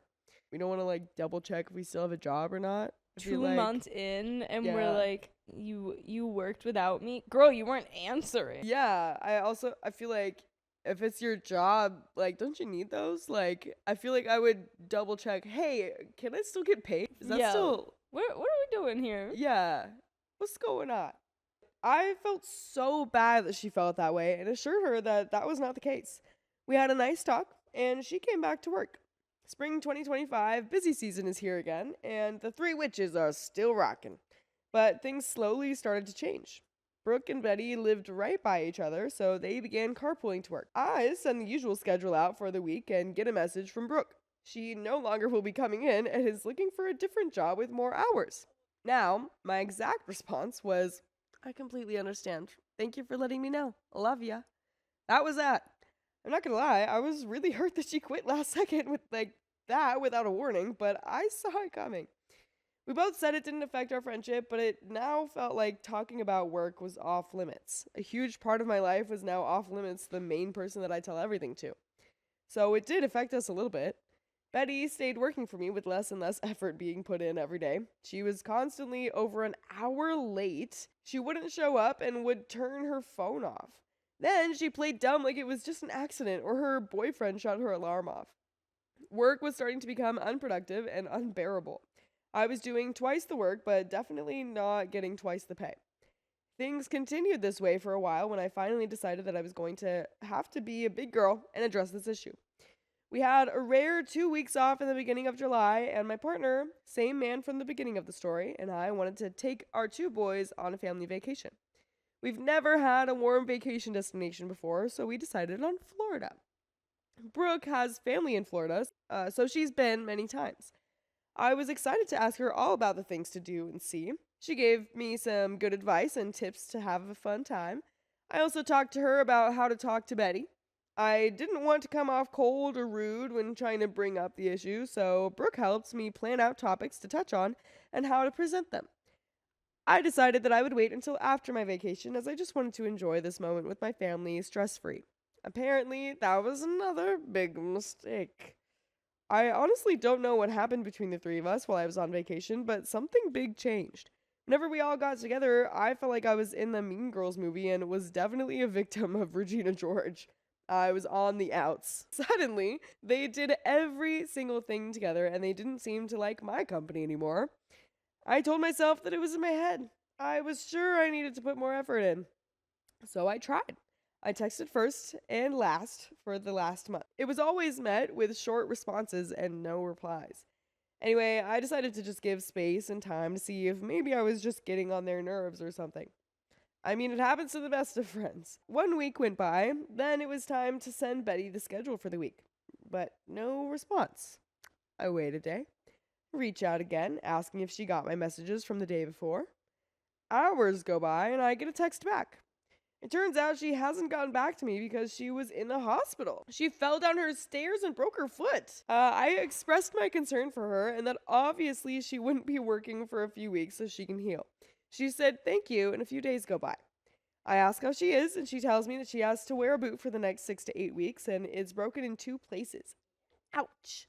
I again express my concern in hopes that she feels well soon. I resume my giving space era, and soon days turned into a week, then 2. At this point, I'm seeing Betty and Brooke posting together on Facebook, doing all the things that we normally did together. So I'm starting to realize maybe I'm not as close with Brooke as I thought. Betty has done this to me before, so I'm used to it from her, but me and Brooke have a completely different friendship on another level of sisterhood. 13 days after Betty told me that she broke her foot, her boyfriend posted a video of a tattoo that he did on her calf. I'm checking it out. It's dope, but I noticed something. No boot on either foot. So it's very clear that I'm being lied to at this moment in time. I cave and break my giving space era to comment on the post. Betty, I love the tattoo, but I thought you broke your foot. And now I'm waiting to see what she's going to say. She replied that it was the other foot. I didn't say what foot it was. And, quote, I've had that off. Okay, so I'm no doctor. But 13 days is not long enough to heal a broken bone. And she made it seem like she had it off for a few days. I'm so mad and confused and slightly still hopeful that she really didn't lie to me like that. I texted her privately. I asked if she was no longer working for me since her leg had healed, and she had not let me know. Betty immediately blew up at me, saying it had only been 3 days since she cut her cast off herself. Okay. OP says, So now you have a cast, not a boot, yeah. that you have to cut off. OP Can you addresses imagine? this. Yeah, she's just like, duct tape can go a long way, guys. Do wonders on casts. So OP says 2 points. 1. So 13 minus 3 equals 10. A broken foot healed in 10 days. Yeah, it's a miraculous new thing. Dude, yeah. It's the Betty special. And previously, she said she was wearing a boot, not a cast. The lie is becoming more obvious. I then said that I thought she had more respect for me than to just quit without saying a word, and didn't even mention the fake broken foot. She lost it, saying how could she respect me when I fired her? Kinda, not really. Her words, not mine, last off season. I'm so tired and broken at this point. I gave up. I told her I wish her the absolute best and that I could no longer deal with the lies. And that was that. Betty gone. Clearly wasn't the friend that I thought she was. But then there is still Brooke, the star of the story. It's been a month and a huge friendship-ending fight And still no word from my BFF. Not one word. What the heck? So I once again gave and texted her a novel about not knowing what's going on between us, but wanting to fix it. I poured my heart out. She replied that nothing was wrong. She was just busy with her new job and was sorry for not reaching out. Tiny bit of relief washed over me. Okay, maybe I'm in my own head about this. I make plans to meet up in person, and we go about the day. Meanwhile, she and Betty are off at some market, Betty making sure to tag Brooke so I see that she isn't too busy to reach out to Betty. That was a mean girl move if I ever saw one. I agree, OP. Mean girl alerts. I think we should have realized a long time ago how the mean girls were. I think so. I'm gonna be so real, OP. You gotta stop going back to them. You're driving me a little nuts. You're so... We're mid-20s now. Come No, on. this We're is way even- later now. this We're is like 34. late. She's We're 34 now. Time has passed. Yeah, but whatever. I meet with Brooke the next day. It's a little awkward, but I tell myself it's in my head and to stop. Okay, it's not in your head. It's so not in your head, girl. Stop being friends with these people. Everyone who's watching, trust yourself. Trust your gut, dude. I feel like that's like the main reason that people get in these situations. It's like, yeah, but like, it's not that bad, right? Like, I could have done better. For Stole sure. from you. But then I bring up Betty. I asked what she said about our fight. Nothing, Brooke replies. Except I've known her for over 20 years, and I know when she's lying. I asked if she really broke her foot, and I get the loudest bit of silence I've ever heard in my life. She said so much without words. She admitted it was a lie, because if it were true, she would have defended Betty. And she chose Betty. Her silence said that we are no longer ride or pies. Now, she rides with Betty. I was crushed. By the way, I would be crushed, I tell you. If you didn't listen to full episodes of stories just like this one, on Spotify, iHeartRadio, Apple Podcasts, or your favorite podcast app, please search OK Storytime. You're gonna crush me. She'll be in Like a little despair. like a little cracker. But yeah, there's a little bit more to the story, but yeah, dude, this is not cool. At some point, OP, you gotta stop running back to these people that have just been absolutely awful. Yeah. I'm not blaming you for the awfulness that they've caused. No. But I'm saying that you seem aware of it now. Yeah. So we need to end it and stop going I back to know. them. I hope this is your breaking point. I hope so. Because it's like you're aware of it, but you've been aware of it. Right. You've just been like, it's fine. Stop giving them the pass. You're so nice, but you also just like don't deserve it too. And it's hard because it's like you have been through so much together and you have like your whole life together pretty much. Yeah. Like that's totally understandable that after all that time and all of that history, like you're not going to want to just end the friendship. But at the same time, it's kind of like, well, it seems like she has. So you might need to just either be alone for a little bit, be chill with that, or find some new friends, or both. Yeah. I mean, Come on, you gotta both have is good. another one, right? totally. Someone? Totally. I don't know. Totally. But there is a little bit more to the story. The final straw was what she told me next. She was starting a relationship with a coworker behind Tim's back. That man who has done everything for her, and she can do that to him? She doesn't care about anyone but herself. And that was the moment that I knew we weren't friends anymore. I wish it ended there. What? As of the past week, she was making a lot of indirect comments and posts on Facebook about how I smell and have bad hygiene. My thing is, if you really honestly felt that way, why wouldn't you tell me? Oh, because you were never my friend and you can't come for my character, so you make up lies, and her and Betty laugh at me in the comment section. It was a huge life lesson for me, and that's the end of that story. My boyfriend's friends banned me from their wedding because I'm a spicy worker.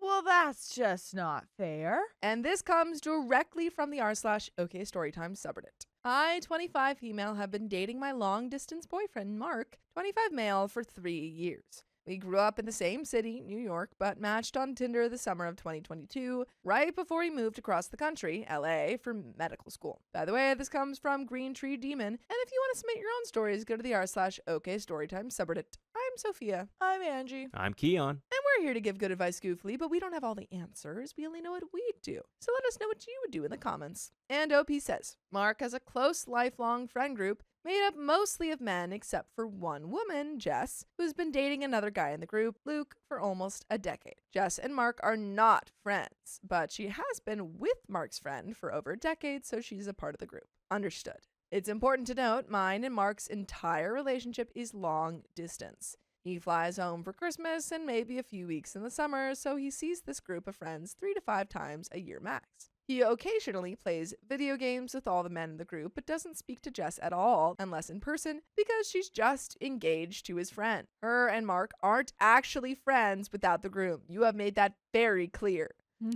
OP's boyfriend is not friends with Jess. Not friends. Got it.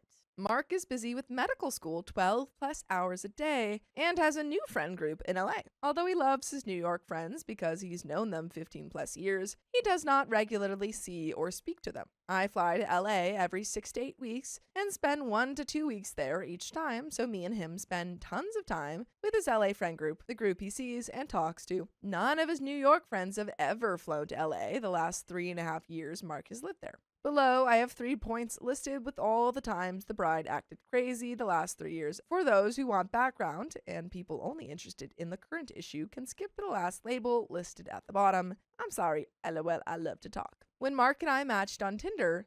Wait, okay. Did you match on Tinder when he was still living in New York? I think they said Must it. be. I think they said that at the beginning. Yeah, Let me see. double check. Also, this is one of our own. Did you say that? Yeah. Yeah, great. Yeah, this is that one would of our be own. Crazy. crazy if Oh, wow. you matched and knew it was going to be long distance, I Yes, feel like. they matched on Tinder in summer of 2022. So Wow. So it looks like they've been dating for 3 years. So maybe he was in medical school. Yeah, maybe he was in New York He when was they in New matched. York, but then obviously with like medical school, Moved to LA. residency and all that stuff. Got it. He told me Jess had already found my Instagram and was secretly following and hate watching my content. So weird. Before I even knew her name or what she looked like. For context, I am a spicy sleep worker with a decent online following. 250,000 on Instagram, 400,000 Twitter, 100,000 Facebook. That's decent? That's a lot. That's a lot. That's pretty good. That's what we call decent? Yeah, I it's was just crazy. probably comparing it to people who have like millions of followers. So I couldn't exactly narrow down her account and put a stop to it. Jess immediately labeled me a gold digger and a salute too. One of those words I can understand because of my job, but she also labeled his virgin Catholic ex-girlfriend that, so I think she's just throwing insults at any new girl and hopes something sticks. But gold digger, he's unemployed and has a decade of school left to do. For context, I owned my home at 22 when this happened. I made around $300,000 that year. Wow. Yeah, and OP's the gold digger. Yeah, Mark's like actively probably in like $100,000 worth of debt. Yeah. And OP's the gold digger? Mark was unemployed and not even accepted into med school yet. Mark told Jess that stuff wasn't true and reminded her of that stuff and mentioned all this, and she said it doesn't matter and I'm still only after him for his money. Like, okay. Someone's a professional hater. Yeah. Right. I don't know. At this point, I'd be talking to Mark's friend, or Mark should talk to his friend and say, hey, your wife is behaving pretty disrespectfully. Yeah. Like, what's the issue here? How much money does she make? Yeah. Yeah. Right? She's just jealous. Just jealous. Jealous. A few months into talking exclusively, Mark invited me to meet the friend group at a local indoor-outdoor bar. Jess told him I was banned from going. But no, she doesn't own the bar, so that didn't matter. She can't control me, a grown adult who doesn't listen to controlling bullies. And Mark clearly wouldn't listen to Miss Controlling. He told her he wants me there, and I will be coming. The bar closes at 2 a.m., and they stop letting people in at 1 a.m. I arrived at 1 a.m., exactly, wearing a hoodie and sweatpants because it was freezing, and outside of work, I usually wear baggy clothes anyways. Plus, Jess already thought I was a witch, so dressing casually also avoided giving her more ammunition. But whether she was there or not, I still would have dressed that way.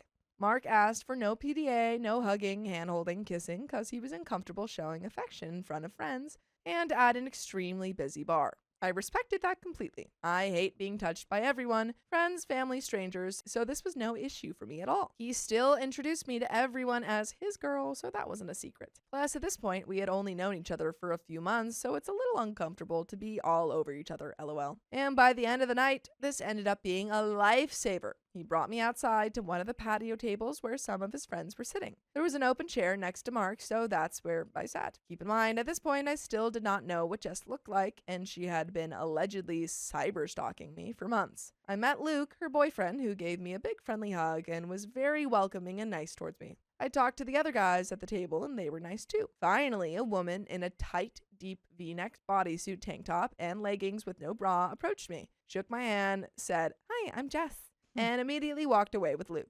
It was very specific. Very specific description. I don't think there's anything wrong with that outfit at a bar. Well, I don't think But also so she's either. being pretty shamey, so Yeah, I think the point is that like if she is being very shamey, and it will probably come up later that Yeah. she's gonna say something about OP's outfit, then that's just pretty ironic. it's good to know. Yeah.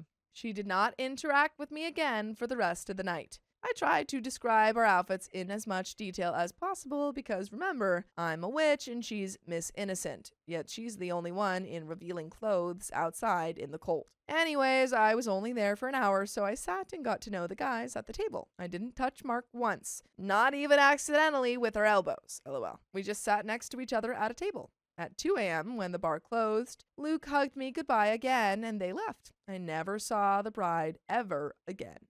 It's been 3 years since our first and last time meeting each other. Once Jess and Luke left, she immediately blew up in the group chat they had. She accused me of being all over Mark and being a sleut and complained that no one else got to spend time with him the entire night. Mind you, she wasn't mad her own boyfriend hugged me twice. That's 2 more times than my own boyfriend did. She clearly had no clue Mark is uncomfortable with PDA and asked me not to touch him. Again, throwing out anything and hoping it sticks. Like I said, she introduced herself and then left the table, so she has no clue if me and Mark were touching. I think she just assumed we were to try and start drama or have another excuse to not like me. And I hope Mark then said, we literally didn't touch once. Yeah.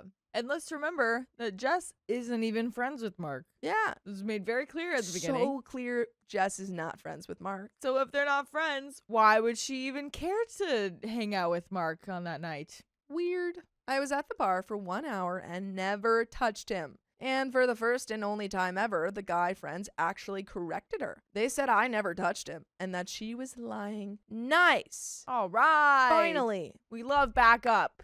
Luckily, we established a no PDA rule and all the men saw this, so it was easy to call her BS lie out. I never saw her again after that night. I saw Luke once more later and he said he's not allowed to like me because Jess doesn't. Why would you tell OP that? That's insane. That's crazy. Just saying that out loud, you have to hear how insane that is. Yeah, like, oh, my girlfriend said I can't like you Yeah. or be friends with you because she hates you for no reason. Yeah. She met you once and didn't talk to you at all, but she hates you. Dude. Crazy. Jess and Luke host a big New Year's Eve party every year. In 2022, 2023, 2024, and you guessed it, Jess banned me from attending all 3. Why is everyone cool with this? I don't know. Yeah, right? If I I mean- were Mark, I would be cutting off these friends. I mean, I get Yeah. it. It's their party. That's one thing. Like, okay, but like if it's just OP every time, it's just a very weird thing. Yeah. Like a vendetta against OP. Yeah. Yeah. Mark goes every year and asks if I can please come because he wants to spend his little time back home with both his friends and girlfriend, and she says no every year. I don't I like think that. that's a red flag. I think that's a red flag too. I don't like that. I Yeah. think that's a huge red flag. If I was Mark, I just wouldn't go then. Yeah, Yeah. that's I want my New Year's kiss with my girlfriend for 3 years. kind of crazy because it's not Mark being like, okay, I'm in New York, OP's in LA. She can't make it, so I'm going to this New Year's event. It's we're both in New York. My girlfriend has been explicitly uninvited to this event, Yeah. and I'm still going. I'm still supporting the people that actively hate my girlfriend. The only like leeway I'll give him is like, okay, go say hi to your friends, but we spend the rest of New Year's. Like you go for a little bit, but like Yeah. why aren't you Yeah, why aren't At you the even most. at the most? But like why aren't Yeah. Like if he really wants to go. why can't we call her Yeah. out on that? Yeah. Yeah. Or like Luke. Why can't we call out Luke on that? Yeah, honestly. So typically he goes from around 5 p.m. to 10 p.m. with them, then leaves to spend the ball drop with me at my place. 5 Okay. 5 hours? hours? That's too much. That I is was like too much. an hour, yeah. hour max, maybe hour and a half. But Yeah. like do something fun with OP. 5 p.m. on New Year's Eve is Also is crazy. pretty wild. But You're that's starting a still party crazy. at 5 p.m. Yeah, and 5 hours versus the 2 hours that you're spending with your girlfriend. Go on. And Jess throws a tantrum every year that he isn't choosing her friend group over me. Again, I haven't seen this woman since the bar in 2022. She's a stranger who decided to hate me. We're having another New Year's Eve party this month for 2025, and I asked my boyfriend to get to my house at 7 p.m. so we can watch the final release of Stranger Things. So he may not attend their New Year's Eve party at all, which will just fuel her hatred for me even more. Womp womp. Sorry, my boyfriend cares about his girlfriend's feelings than yours. Get used to it. Well, for the last couple years, he doesn't seem like he has. I was gonna say, yeah. Yeah. That's frustrating to me. Me too. I would be questioning that, but I'm glad he's seemingly coming around this year. Yeah, that's Yeah. really frustrating that one person, a certified hater, is like dictating everything. Yeah. Right. It's important to note I am diagnosed with agoraphobia. I do not like to leave the house. I don't drink. I don't like parties. I don't like loud music or tons of strangers, so I don't want to go to any party anyways. Okay, that's even okay. Well, that makes sense why he would go anyway. It gives him a little bit more, I give him a little more grace in that. Yeah. However, little weird that she's actively excluding you when you don't even go. Yeah. She it's probably just knows weird. that, and she's like using that to her. Like Jess is using Yeah. that to her powers. Like I know she doesn't want to do that. Yeah. I'm helping her. Mark only sees them for the Christmas holiday, so I do not mind that he goes to the party without me. The rest of the group is nice to me, and he shouldn't miss out on seeing all of them because the one girl who married into the group is hosting and bans me. And now that it's December 2025, current day, she is banning me from her wedding. Luke proposed, they're getting married summer 2026 very soon, and he asked Mark to be in the wedding. They have been best friends their entire life, but Jess immediately reminded him that I'm not allowed to attend. I, as Mark, Bro. would not go. Yeah. I to your- would to not your go. bestie's wedding. If my girlfriend of 3 years, well, Yeah. how long now? Probably it 3 maybe years? 4-ish. Maybe. 2022, so about. Let me see. Wait, hold It's on. gonna be 2026 the wedding. So Yeah, so It'll be probably about 3.5 years at this point. yeah. Is explicitly uninvited for no reason. Mm-hmm. The only time Jess has ever interacted with OP is to say, "Hi, I'm Jess." That's it. Yeah. And it was a friendly. It wasn't friendly, but it was like very civil. No, yeah. no argument. No That's it. like hate. Yeah. that's Supposedly. it. Just seemed friendly. And if Mark really wants, or if Luke really wants Mark in the wedding, then I'll talk to Jess and be like, "Hey, it's not Yeah. acceptable. You can't ban Yeah. the person I want in my like seemingly groomsman, Yeah. or as one of my groomsmen, from bringing his girlfriend."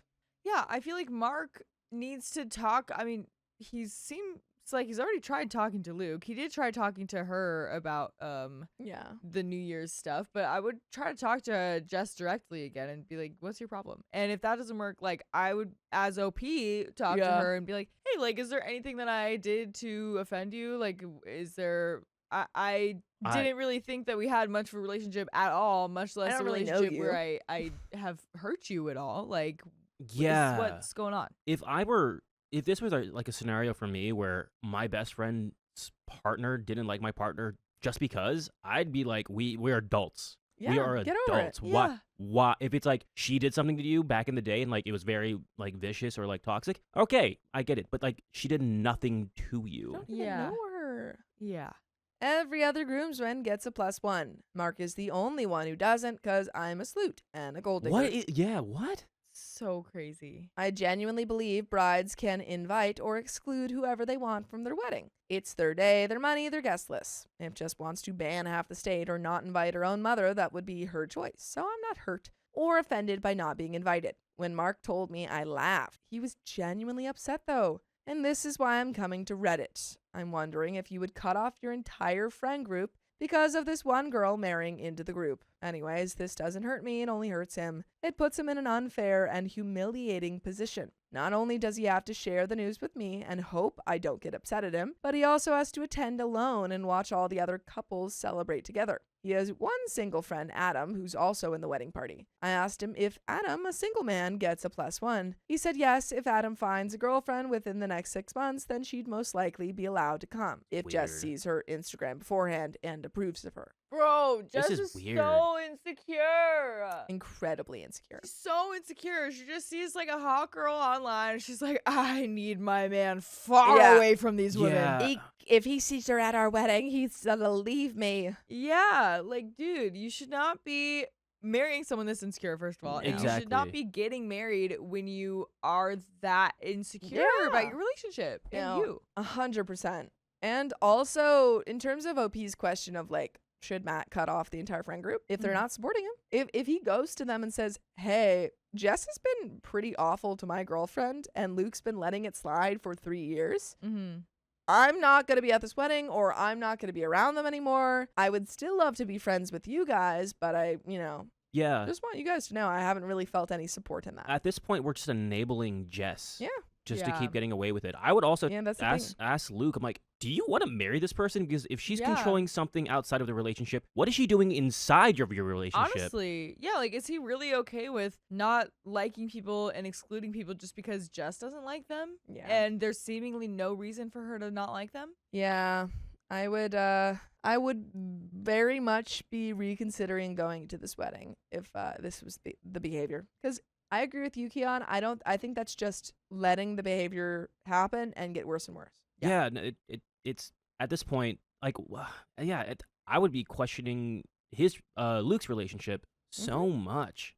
There's more. Jess is purposely going out of her way to hurt Mark. I don't know why. I think that she thinks that will convince him to leave me. This seems like child's play. Is this normal or disrespectful? Disrespectful. Yeah. It's super disrespectful. He admits it's messed up for both his friends to do this and says he'd never do that to them. But he also says he would never skip their wedding and would never cut them off. I would never ask him to do those things. I don't care that he hangs out with a woman 3 times a year who hates me because she's married to his best middle school friend, LOL. After Mark told me this, I brought up something else that matters. 2 weeks ago, his uncle, godfather, passed away unexpectedly. He had to fly in for the weekend, and the wake was on Thursday, and the funeral was on Friday. The wake and funeral were 10 minutes from Jess and Luke. They didn't bother to show up to either, not even a Whoa. condolence visit. The wake was like 8 hours long. For F's sake, my cat passed away, and my ex-boyfriend's family sent me a fruit basket. Your best friend loses his uncle unexpectedly, and you send us sorry for your lost text. And you send us sorry for your lost text? I just feel like they aren't being very nice to him at all. So they don't support his relationship, and they don't support him when someone passes away. And I hope you guys support us when we tell you that you can listen to full episodes with stories just like this. Just go to Spotify, Apple Podcasts, or iHeartRadio and search up OK Storytime. There Wow. is a little bit left to this story. Any final thoughts? Yeah, I think Mark is just holding on to that friendship with Luke because of the years invested and the history that they've probably gone through. But I think he really needs to reconsider that friendship. Yeah. I don't think he needs to like cut him off, but maybe just like distance himself a little bit, see if this is really anything that's bringing value to his life. Like, I feel like So- someone needs to call out Jess. I think, oh I- boy, sure. Mhm. yeah. Totally. Maybe it's happened, but it needs to be like, Jess, She needs what to are have you doing? consequences. Yeah, she Yeah. can't keep getting away with this kind of thing. Yeah. No. And I think if Mark keeps showing up, then she will realize, oh, I can keep getting away with it. Right, because the only thing that might convince her is like if Luke misses having Mark around so much, but she's basically excluding him because she's excluding his girlfriend, then it might convince her to like lower the amount of craziness. You Yeah. know? But I also like looking at OP's mentality going about this is very positive, and Yeah, she it's knows super it's very chill about hard it. for her partner, and Mm-hmm. which like it's their wedding, they can do whatever they want, but she sees how much it's hurting her partner, Yeah. Yeah. which sucks. So I guess my question is, what would you do if you were in his position? Is this just wedding politics? Or is this a sign that my boyfriend is way too comfortable letting his 2 friends disrespect both him and our relationship? Should he cut the entire group off because one girl doesn't like me? Should he only cut her groom off? Is it normal for a bride to single out only one groomsman and ban his long-term partner? Is it even worth a big fuss when this is no longer his primary group of friends and he rarely sees them anyways? Oh, If he rarely sees them anyways, then it should be easier. yeah. But also, I guess that makes me kind of feel better about the situation then. If it's like, if we're suggesting low contact and some distance, they already kind of have that then. Yeah, the thing is, I just would not allow this type of disrespect to slide if it was my partner. Yeah, Like, if someone actively said, like, I don't like your partner for no reason, no reason. was like, no, they're not allowed to come to the wedding because I don't like them. Yeah. And they're not allowed to come to this party because I don't like them. I'd be like, okay, well, I'm not going to those things. Yeah. Yeah. My partner and I are a team. Yeah. Because what happens like when we get married? Like, I'm not gonna leave my wife at home. No. Or, Well, it like- seems like Mark would do that right now. So I feel like Yeah. he needs to really evaluate where the line is. Totally. Keep in mind, this issue does not affect mine and his relationship. It affects his relationship with his friends, which is why I added the relationship there. And that's the end of that story. I think he's got to confront Luke and maybe cut off that relationship with Luke and Jess. Yeah. I mean, I think feel he like- has to cut it off with all of the friends. I feel like it's gonna be like after the wedding. It's kind of like, wow, you've been ruling what I can do and can't do with my partner Mm-hmm. in these situations, and already our relationship's on, not built on sand anymore, but it's just like we're distancing ourselves. We're growing apart, and that happens. But someone needs to call out Luke. Someone needs to call out Jess because this isn't cool. Yeah. Agreed. Yeah. And if it's not really like affecting OP and Mark's relationship, then like that's great. Yeah, But that is good. yeah, but I mean, I guess if Doesn't mean it's she's okay. too distraught about it, then like I would want OP to talk to Jess directly. But yeah, I guess the focus would just be on Luke, or Mark, and see what he wants to do about that friendship. Agreed. My best friend betrayed me for my ex only to lose her own boyfriend. Ah, good. You lost everything. Good for you. So, I, 18 female, have been best friends with my best friend, 18 female, since middle school. She and I used to do everything together. Since our friendship started, she felt like the main person I could rely on and the only person I felt always had my back. That is until recently. By the way, this comes from user Late Photograph 3811, and if you want to submit your own stories, go to the r/OK Storytime subreddit. I'm Dakota. I'm Keon. I'm Angie. And we're here to give you good advice goofily, but we don't have all the answers. We only know what we would do. So if you do something different, let us know in the comments. NOP says, we'll call my best friend Sophie. Sophie was always a fountain of wisdom and was like a sister to me. We would always rant about things and go to each other for advice. She was one of the best things to happen to me. Lately, she hasn't been wanting to hang out, which was fine until I saw her at a restaurant with my ex, who we'll call Fred, 19 male.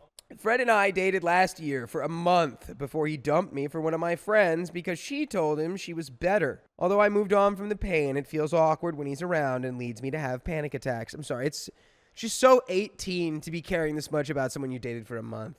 Back then that felt like such a long time. Oh, yeah. You weren't A month at 18? Yeah. After the breakup, he kept messaging me about girls he wanted to date until I blocked him. Sophie was there when he dumped me and was my main source of comfort during the whole thing. Wait, what? He dumped you, but also was your main No, source of comfort? Sophie was the main thank source you, of thank you, comfort. okay. She only met Fred through my relationship with him. After I saw Sophie and Fred at the restaurant, I asked her about it. Sophie confessed that her and Fred stayed friends after the breakup, and she never told me because she knew I would be upset. She even confessed that he is her best friend, and she went to him for advice about dealing with me. Oh my, this episode is gonna be just the worst friends ever. On this episode of Losing This Friend, who is trash because, I don't know, they're 18 and they think someone's a cutie pie. Don't worry, you'll make new ones. Her and I had an argument recently because she felt like I wasn't good enough of a friend. When I asked her what I did to make her feel that way, she said, there's no point in talking about it. Fred told me that it would be a bad idea to talk about this with you. Sophie and Fred have been hanging out constantly to the point where the friends we share all talked about how they think Sophie and Fred like each other. When I was asked if I was okay with Sophie being friends with all my exes, I questioned further. Sophie is friends with all my exes, all the exes that cheated on me, all the exes that left me for someone else, all the exes that ended on bad terms, all the exes that she claimed to hate. If you have a quote-unquote friend who is maintaining friendships, best friendships with what is clearly a plethora of exes that you have. Not shaming, not hating, just saying you've got a lot, apparently. That's not your friend. Anyone who would be friends with someone who cheated on you has chosen that person instead of you. And that's just something to know moving forward. As soon as Sophie chose someone who cheated, anyone who would have ever cheated on you, my boy, is not my friend. Or like made you feel like absolute garbage. Yeah. Not my friend. Not my friend. We have a lot of friends in the group that have like, dated. I've always asked like, is it okay if I'm still friends with them? That's what you do first. You don't do it behind their back because I knew it would hurt you. If your friend says, no, don't hang out with them, that would suck, that makes me feel bad, then they'd be like, okay, I won't hang out with them. You're right. My allegiance is to you. But the fact that your friend said, no, I didn't tell you because I just didn't want to hurt your feelings. Because I knew you'd be upset. I'll say it. Pathetic. I felt betrayed and lied to by Sophie. I also felt stupid for feeling that way. I don't know why. It hurts to realize that I'm no longer her best friend. I am no longer the person Sophie sees as important. I'm someone she doesn't want to be around that much anymore. It would hurt less if I knew all along that she stayed friends with them instead of lying to me. I thought it was normal to stop being friends with your best friend's ex after they break up. I guess I was wrong. No, you're not. You're not wrong. You're right. I don't even know if I can talk to Sophie about this or if she would even listen. And we have some comments. First comment is she trying to bang him or something? Probably. They probably did. She doesn't seem like a good friend. My BFF would never talk to my ex, especially if they did me wrong. Sounds like you should start distancing yourself from her. Sorry, OP, she obviously doesn't know the girl code. OP replies, I have no clue what she's trying to do with him and honestly don't want to find out. Good. She has a boyfriend that she got with this month. The thing also is that if I was to talk to her ex in any way, she would be livid. So I know she wouldn't be okay with it. That's what a few of my friends have told me to do, is to distance from her or just drop her. The ones I share with her say that I should talk things out or just hear her out, but I just don't want to. You have nothing to apologize for. You are right about her not knowing the girl code. A few of our other friends that are girls dropped her over the course of a year, and I didn't understand why until recently. There's an update. Let's just go ahead and get right into it. Get right into it. I mean, this is the kind of stuff you find out when you're 18, you know? She chose him over me. Sophie and I talked about the situation with Fred and how her being friends with him made me feel both uncomfortable and betrayed. She got mad at me and called me a bad friend and then started pointing out my issues. she called you a bad friend? Time out. She called you a bad friend? Right, of course she is. Crazy. She's pointing the finger at That's you. crazy. She's 18, selfish, can't reckon with her own mistakes and her own, crappy behavior. So she's going to say, no. This is you being a bad friend. This is you being lame. She talked about how I always make excuses, like with this situation and my feelings. She brought up all my mental health problems, which have prevented me from doing stuff I wanted to do, even though I've gotten better with them. She told me I'm too sensitive with my feelings, and I was wrong to ever feel betrayed by her. She also confessed that she was mad at me for not hanging out with her more since I found out about her hanging out with Fred. I eventually snapped at her and started talking about how she kept lying to me and how it would have been nice if she would talk to me about things. You know what? Good Yeah. for you to not hang out with this person because she's also an idiot. Sorry. She's like, you weren't hanging out with me because, ever since I started hanging out with Fred, you just stopped hanging out with me. How dare you? You're Yeah. a terrible friend. I can remember a lot of teenage buffoonery in terms of relationships in high school. This one's pretty bad. Like in terms of friendships going south because people don't politic right or whatever. Their allegiances This is are pretty blatantly just... Yeah, this happens more often than you think, which is insane, but it does happen. I even told her that the situation would upset me less if she had just told me beforehand that she was going to be friends with my ex. She responds with, you don't get to control my friendships. And then she went on a rant about how I'm controlling and a terrible person. It ended with us no longer being friends because I couldn't accept her friendship with my ex. I didn't know what to do afterward and had a panic attack. During my panic attack, I called my boyfriend, and he was able to calm me down through the phone. He asked me what was going on, and I told him everything. He never got along with Sophie, but he never said or acted on his dislike. Eventually, I talked to a friend of mine who will call Rachel about the situation with Sophie, and Rachel was shocked and informed me that Sophie had dumped her boyfriend the day after our argument. Rachel even told me that she didn't know Sophie was hanging out with Fred and asked me what she should do about this situation. I told her that she shouldn't do anything, and I just wanted to talk to her about it. Then Sophie got into a fight with another friend of mine, Georgia. Sophie was mad at Georgia because Georgia defended me when Fred and Sophie were trash-talking my name. Georgia and Sophie are still best friends, and I lost mine. I feel heartbroken about it, but I'm sure I'll be fine without her. If Sophie ever apologizes for how she acted and is sincere about it, I will forgive her and be friends with her again. However, I will never be best friends with her again. She had that privilege once, but never again. My best friendship with Sophie is canceled. Rachel is now my new best friend. Does anyone get that reference? We have some comments here. If you want to listen to more stories just like this, you go on over to your favorite podcast platform, iHeartRadio, Spotify, Apple Podcasts, whatever it is. You just need to search OK Storytime, and you've got full episodes out the wazoo for you to listen to. From the wazoo to Kalamazoo. Yeah. From here to Timbuktu. From the north to the south. We have some comments to finish it off. Oh boy, I remember being a teenager. Comment says, OMG, she's friends with all your exes? She is insane, slimy, and weird. What a gross person. Run for the hills. She's literally going to keep an eye on every guy you date and wait to sink her creepy little talons into them. She's got a weird mental competition going on with you in her head, and she is no friend of yours at all. OP replies, that was suggested by my boyfriend, who was pretty mad about the situation, and he strongly dislikes her. Only guy I dated that she couldn't get along with. She once tried to convince me to break up with him because she said that she didn't like him. Now I don't fully know if she was lying or not, but I know my boyfriend doesn't like her. One time, I left them alone before the situation happened so I could use the ladies' room. She tried to start a conversation with him, and he ignored her until she talked about how she was mad at me. He told her that it isn't right for the person like her to talk about when she is mad at me, and she should talk to me peacefully. And there is another update. Sophie's ex-boyfriend, the one she dumped the day after ending our friendship, decided to contact me. He wanted to apologize because he felt guilty for Sophie not being my friend. When I asked him why he felt guilty, he said that Sophie mentioned it to him briefly, and she ended up arguing with him about it. He also told me the reason Sophie gave him when she dumped him. He found out that she thinks my voice is annoying and that Fred, my ex, told him about it. Sophie is blaming me for her breakup with her ex-boyfriend. I learned this from a friend of ours, Autumn. Autumn sat me down at lunch and told me about this. She also said Sophie's telling my personal secrets to anyone that would listen. The principal of my school overheard what she was saying and pulled her into his office. Woo! Sophie texted me in the middle of the night to ask me to defend her in a group chat that I'm not in. She begged me for an hour, but I blocked her number so she couldn't contact me again. Good job. This is a person you block. You move on. You don't need to associate. Sophie has a new boyfriend. Surprisingly, it's not Fred.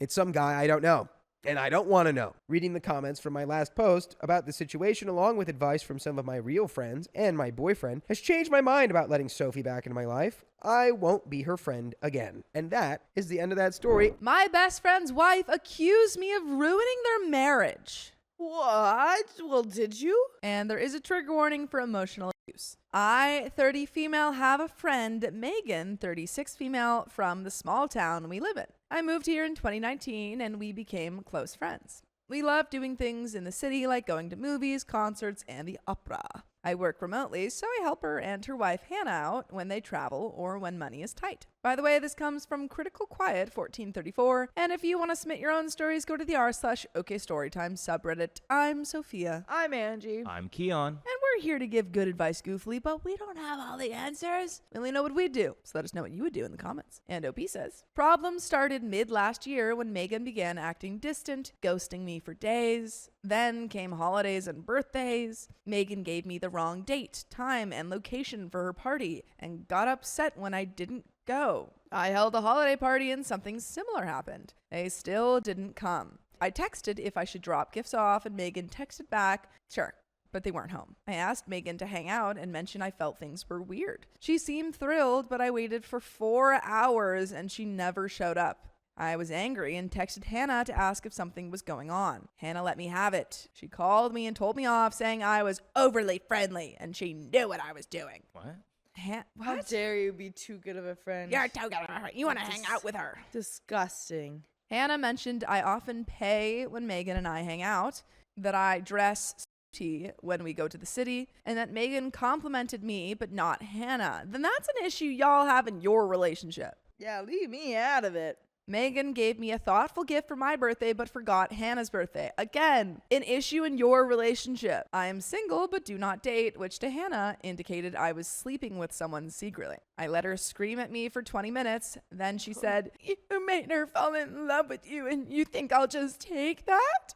Girl, You are coming up with these own thoughts. All I would say is just Jeez. like, that girl, that sounds like an issue, not Yeah. an ish me. it's like, girl, I'm not into your freaking girl. Oh, I just am freaking. She's my friend. Just don't freaking date, dude. Leave me alone. She told me how I disrespected her by making Megan fall in love with me. You made her fall in love with you by just existing. How dare you? I never knew anything about this. I gave them space, but Hannah posted vague messages about homewreckers and pick-me girls. I texted her and Megan, and Hannah responded with the laughing emoji saying, "Oh, did it hit too close to home?" I'm sorry. It's like, girly pop, you're the one who's like insecure about this. I'm pretty sure you're the. Jeez. Yeah, I'm I sorry. would just post a did picture me with Megan. existing hit too close to home? Yeah. It's like, oh, sorry, I didn't realize I was a mirror, and then you were talking into the mirror at yourself. Yeah, I would just like send a, Ooh. like, hey Megan, you want to just take a photo with me?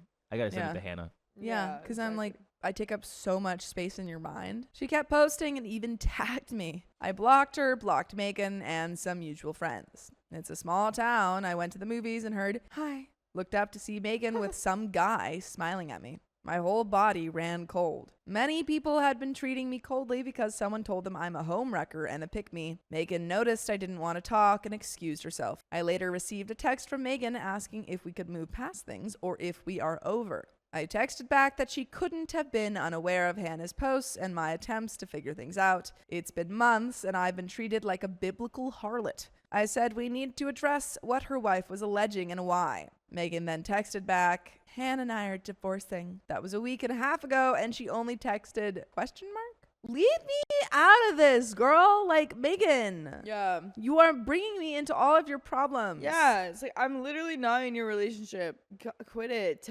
Quit it. Quit it. Quit it. I asked Megan to meet, and we sat at the bar and drank. I let Megan lead with small talk for about 2 rounds. Then I blurted out, what in the 9 hells is going on with you? She broke into silent, sad tears, her happy mask shattered. Megan apologized repeatedly for the ghosting, for Hannah blasting me online, for the town treating me poorly, and for not defending me. She said she and Hannah had been having trouble. It started when Megan and I got wasted and talked about bad experiences with men. I mentioned my bi-ness took a hard left turn after my last ex. Megan said it made her think.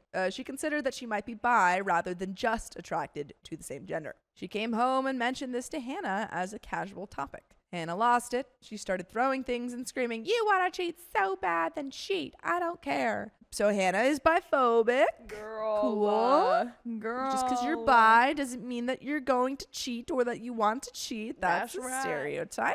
It sure is. Megan was so afraid she slept in their car with the doors locked. Megan is 5'2" Dang. and Hannah is very tall, fit, and muscular. You gotta break up with this girl. You sure do.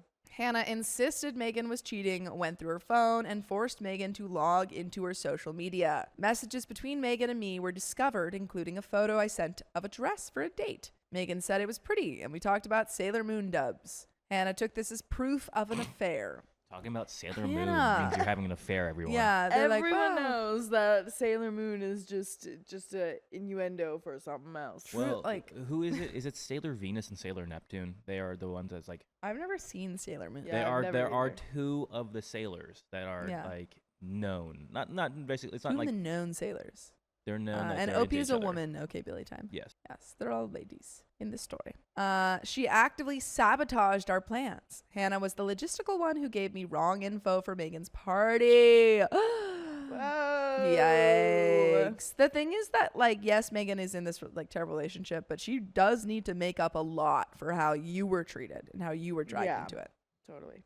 It was not Megan texting me back, but Hannah on her phone. Yikes. Megan was so stressed, she forgot Hannah's birthday. Honestly, Hannah doesn't deserve a present because she sucks. Yeah, no presents for people who suck. Their dog had been sick, so Megan took him to the vet, and Hannah came home to an empty house. She was livid, threatened to put the dog down, and locked Megan out. Hannah is a terrible person. Hannah put Megan down, saying hurtful things and refusing intimacy because Megan was disgusting and sloppy seconds. Oh my God. That was the night Megan ghosted me. Hannah asked where Megan was going, and Megan told her, which made Hannah scream. Megan stayed home and Hannah took her phone. When I sent a text ending with love you, Hannah asked Megan if she loved me. Megan struggled to explain she loved me platonically. Hannah demanded an answer. She went nuclear. Megan broke down and said she wanted a divorce. Hannah apologized and insisted on date night. Megan tried, but she was miserable and lost all remaining love, but was afraid, so she quietly started putting money away and contacted a lawyer.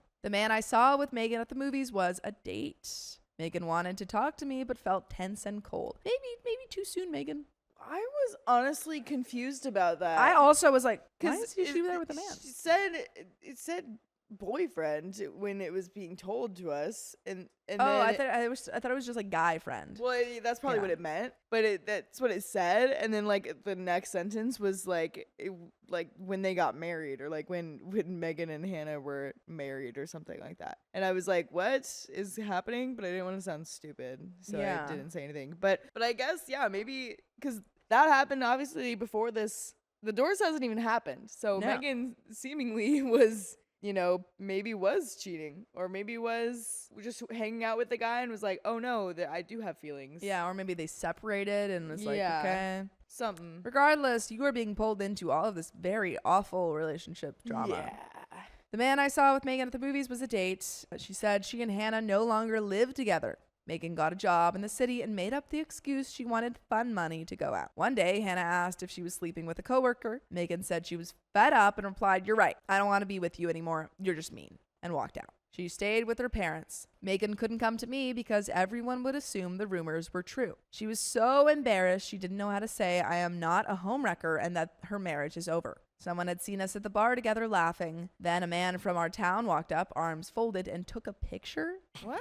Who are these people? How small is your town? Like that? Yeah, what? Wait, how do you do was arms that? folded and took a picture? That's so gross. This is weird. Later, we found out he posted it on Facebook claiming we kissed. The post spread over 50 times, and he ranted about queer relationships being abominations. So it seems like he didn't even care about the Hannah-Megan he didn't drama. even He was just know. like, ugh. He's just like, ew, girls kissing. Blah. Even Even though though I don't even think they they did. didn't No, they kiss. didn't. It's Yeah. just like They were laughing. girls hanging out and Girls having fun. laughing. Yeah, and he's like, you better not kiss. You guys better not Better kiss not right kiss now. right now. You guys better not kiss each other on the lips. I bet Ew, I I'd bet hate that. I bet that guy gets really upset when he hears Cyndi Lauper's "Girls Want to Have Fun." Yeah. I bet. The next day, I found 3 of my tires slashed. Dang! What?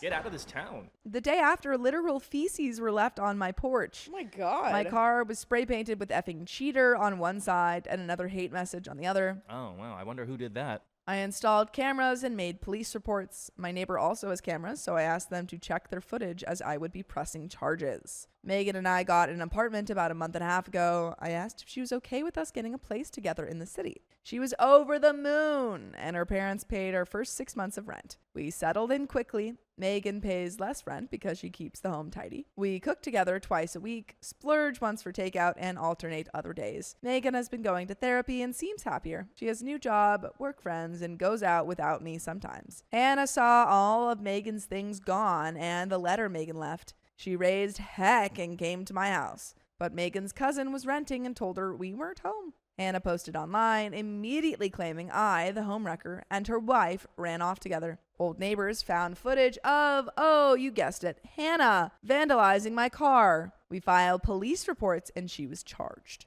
Megan reported Hannah hitting her, and disclosed it wasn't the first time. And we had only a trigger warning for emotional, but we'll put a trigger warning for just abuse in general. Trigger warning for abuse and mentions of violence and homophobia.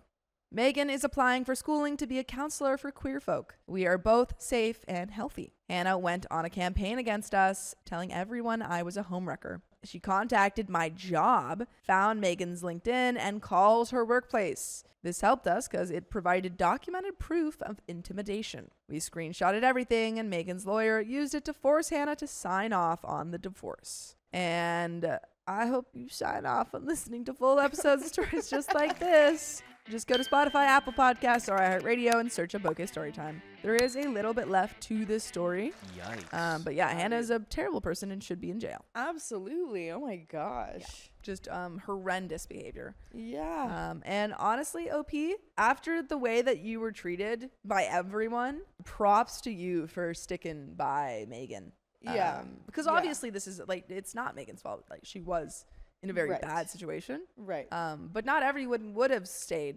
and would have helped her. So props to you. Yeah. Yeah. Absolutely. And I'm glad that Megan is out of that relationship Same. and is Yeah. seemingly doing great. Seems so.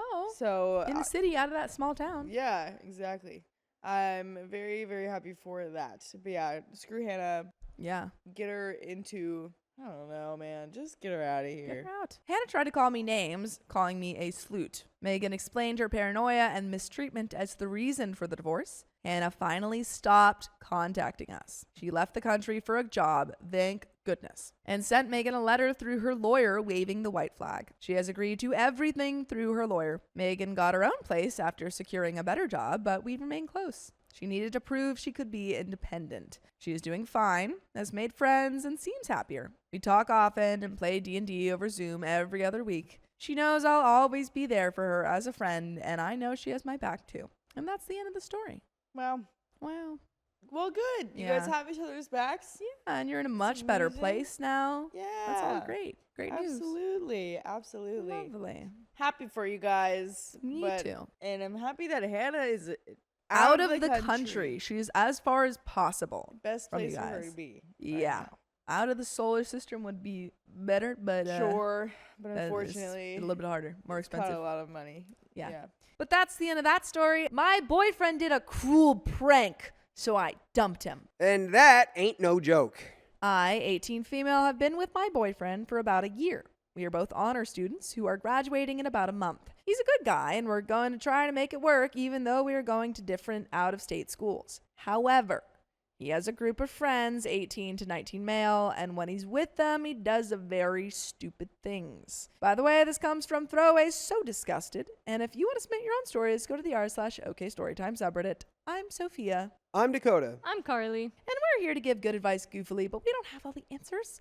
We only know what we do. So let us know what you would do in the comments. And OP says, he was out with them last night, and he called me and told me he was at Purple Heart Park if I wanted to come see them. I live about a block away in Rita, so I told my parents, and they were fine with me going. When I got there, they were like rolling on the ground. They were laughing so hard. I asked them what was so funny, and they wouldn't say. Then one pointed to an older couple who was walking around with a flashlight calling the obvious name of a pet. I couldn't figure out what was so funny about that, but as the couple came closer to us, they said we needed to leave. When we got in my boyfriend's car, they absolutely lost it with laughter. I asked them what happened, and maybe 30 minutes prior, one of them had spotted a missing cat poster and called the number and lied and said that they had spotted the cat in Purple Heart Park. They called the owner and I instantly knew the posters since one was in our mailbox and they had been there for maybe 6 weeks. In Tucson, we know when a cat is gone that long, a coyote had gotten it. I wanted to throw up. This was so cruel to do to those poor people to give them hope like that. I would immediately break up with the person who did that.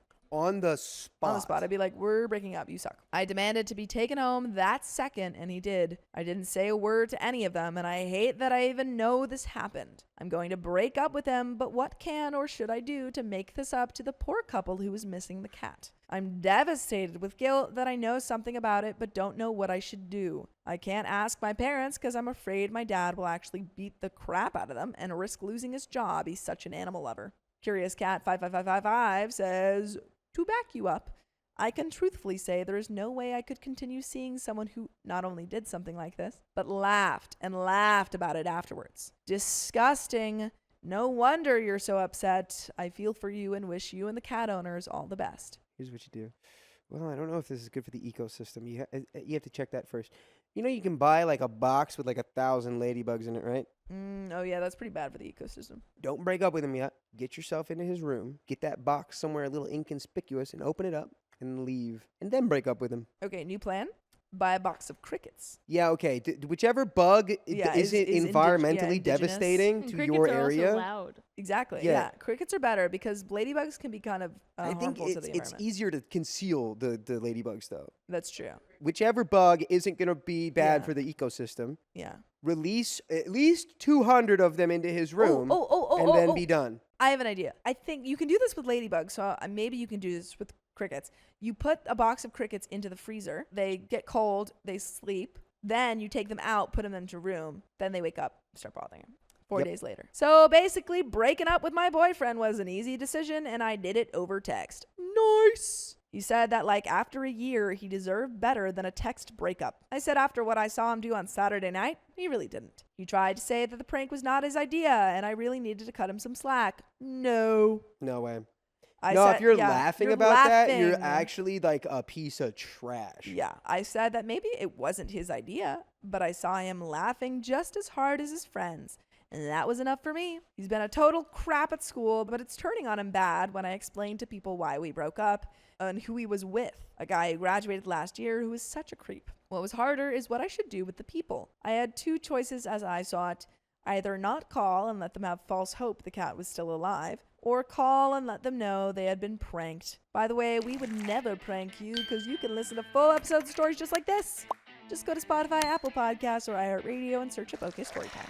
I hate to break. I mean, I'm sure they understand. Yeah, I think you that gotta they tell were 'em. pranked. You can call and Yeah, just just make be sure like, they hey, I'm know. so sorry but, that like, happened. That's probably why they said you need to leave to them. Those people at the park, Yeah, because they knew. yeah. The people who called them were probably the ones rolling around laughing. I guess you could do it just to make sure that they don't It would even maybe be have nice. the false hope that their cat was spotted. Yeah, you just say, hey, like, I, got rid of these friends. I'm so sorry that they did that to you. I was not involved, but I'm so sorry. Yeah, and do something with crickets. Yeah, do something quick. Do something. Do something, man. But there's a little bit left. Basically, after thinking about it all day, I decided that if it were my dogs in question, I'd want all the info I could get.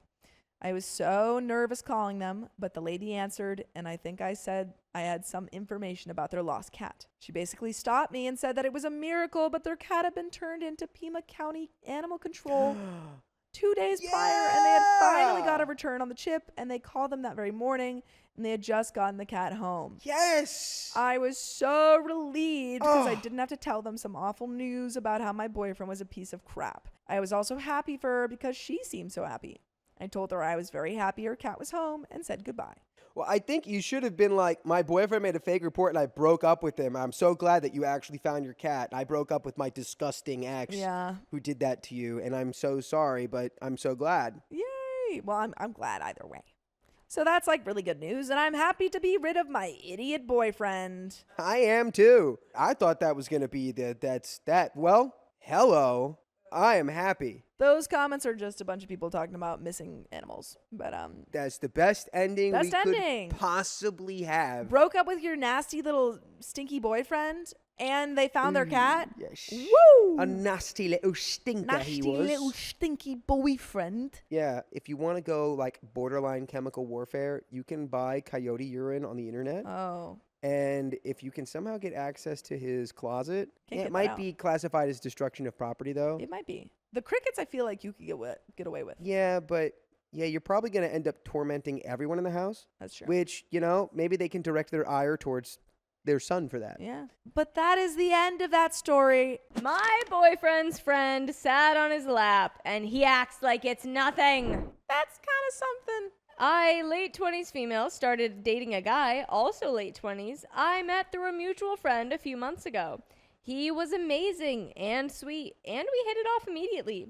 Lots in common, easy to talk to, fun to be around.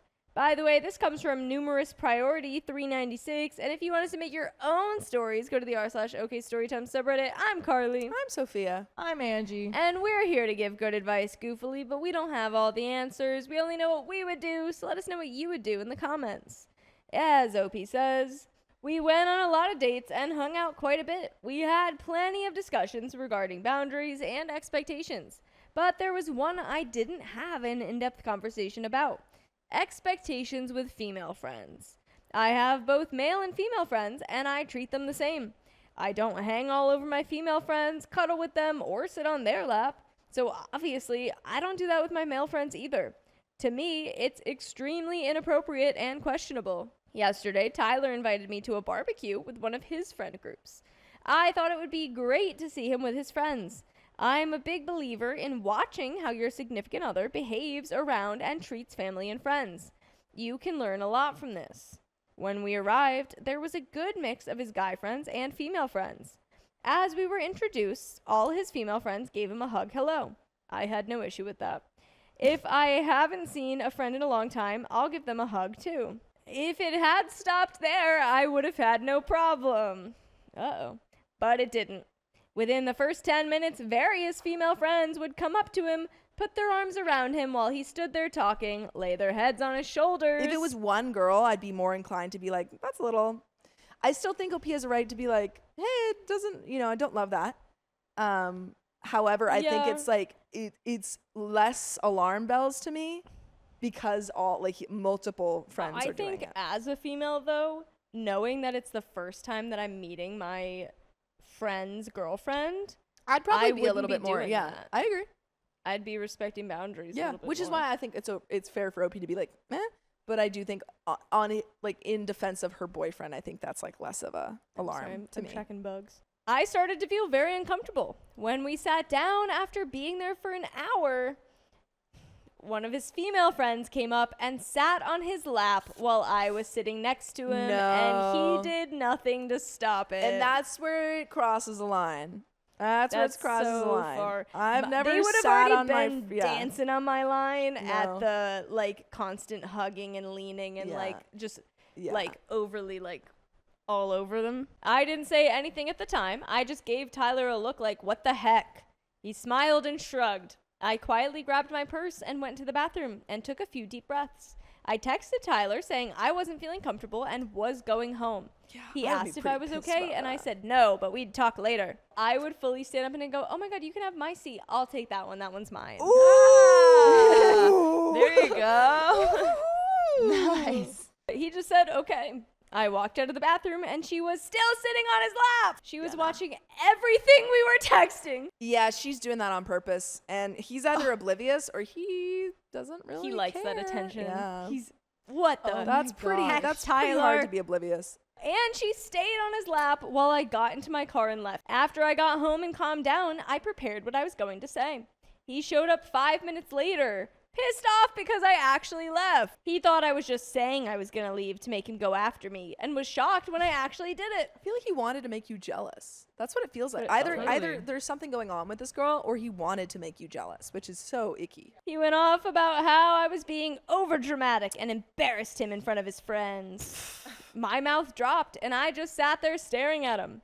He went on to say that they were all just friends and there was nothing between any of them, and he thought I was different because I said I don't get jealous when men have female friends. Yeah, there's nothing between you guys because you're too close to each other. Again, I am super supportive of men and women having opposite gender friends because I have many of them, and so does my boyfriend. Yeah, This is a line drawn. totally. This is absolutely drawing a line. This is where the bad stigma of having opposite gender friends comes from. Yes, like this crosses a line so hard. And I said I couldn't expect him to change how he is with his friends. I stayed calm, and for the life of me, I don't know how I did it. I explained I didn't expect him to change. He could be however he wanted with his female friends. I didn't freak out or throw a fit. I calmly exited the situation I felt uncomfortable in. He can do whatever he wants. Doesn't mean you have to stay with them. Yep. I then explained that while he was fine with it, I was not. And we should just go our separate ways. Yes. Woo! He started freaking out even more, saying that my boundaries shouldn't keep him from seeing his friends and being the way he's always been. I told him, you're right, they don't. They keep me from dating someone who lacks boundaries with his female friends. He did not like hearing that. Then he went off again about how I wasn't even going to give him the opportunity to create those boundaries and change. Nope. I couldn't help it. I started laughing. At a certain point, it became comical. I told him no, I wouldn't give him that opportunity, but perhaps he could create boundaries now with them so any future women he dates won't feel this way. Hell yeah, OP. You're Good for killing you. it. You are crushing it, man. or he could find someone without the self-respect to accept this. He flipped. I stayed calm throughout the entire conversation, which, in retrospect, might have made him angrier.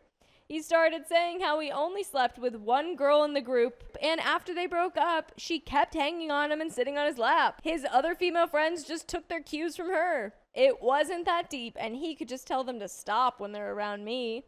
I reminded him of what he said about it not being fair, that he should have to change, and also that only doing it behind my back would have just made it worse, not better. I explained that this wasn't the right relationship for me and that I wanted to break up. He freaked out again, and I asked him to leave. He stormed out. Since then, he's been blowing up my phone, asking for another chance, swearing he'll put boundaries in place when I'm there and when I'm not. Then he'll switch to saying I'm overreacting about the whole thing. He must have given his friends my number, because now some of them are blowing up my phone, saying I'm immature and not able to handle real adult friendships and relationships. I've started blocking them all. We're supposed to meet up tomorrow to give each other our stuff back from our respective homes. He said he wants to talk more about this then. So am I overreacting for breaking it off with him after seeing how he interacts with female friends? Any advice for the planned meetup? And we do have an update. Stay broken up. You're good. Yeah. Stay broken I'm up. like scared for the update then, because it seems so easy to end right now, Yeah. but I don't know what's gonna happen. Cross my fingers. Let's find out. The mutual friend called me very upset and went off on me. Oh my gosh. She said she was the one in the friend group that slept with him. What? Cool. Cool. She I hooked- don't care. She hooked us up because her current boyfriend was also upset that she behaved this way with Tyler, and she saw no problem with it. They haven't been together very long, and he was getting jealous because she would hang all over Tyler. Yeah, I wonder why. She started encouraging the rest of the girls in the friend group to act the same way so her boyfriend could see it wasn't weird. When that didn't work, she thought she'd set Tyler up with me, thinking for sure I wouldn't get upset and she could use me as an example of how her boyfriend should react. When she heard how I reacted, she was pissed. Her boyfriend found out, they got into a huge argument, and he left the house to stay with his parents. Oh my gosh. She called me to go nuclear and blamed me for their breakup. Throughout her screaming tirade, I heard her say, she let me have her favorite, and now that's ruined too. I asked her what she meant by that. She got really quiet and hung up on me. Was I a cover-up so she could cheat on her boyfriend without it seeming like she was? Yeah. Yeah, I what? messaged my now ex. We had never defined anything other than exclusive since it was so new. Anyway, I asked him if he was seeing her and what their relationship was. He said they were never a thing, just friends with a strong physical connection. I thought they hooked up. I asked if it was still going on when we were together. He said no, not physically close. I feel sick. We always use protection, but now I feel gross and like I should get an STI test. I told him I wanted to meet that afternoon to get this over with. I kind of feel like I walked into a whole soap opera. We have another update. Dang, man. Should we just... Yeah, let's That was a dive in. crazy Break up, update. man.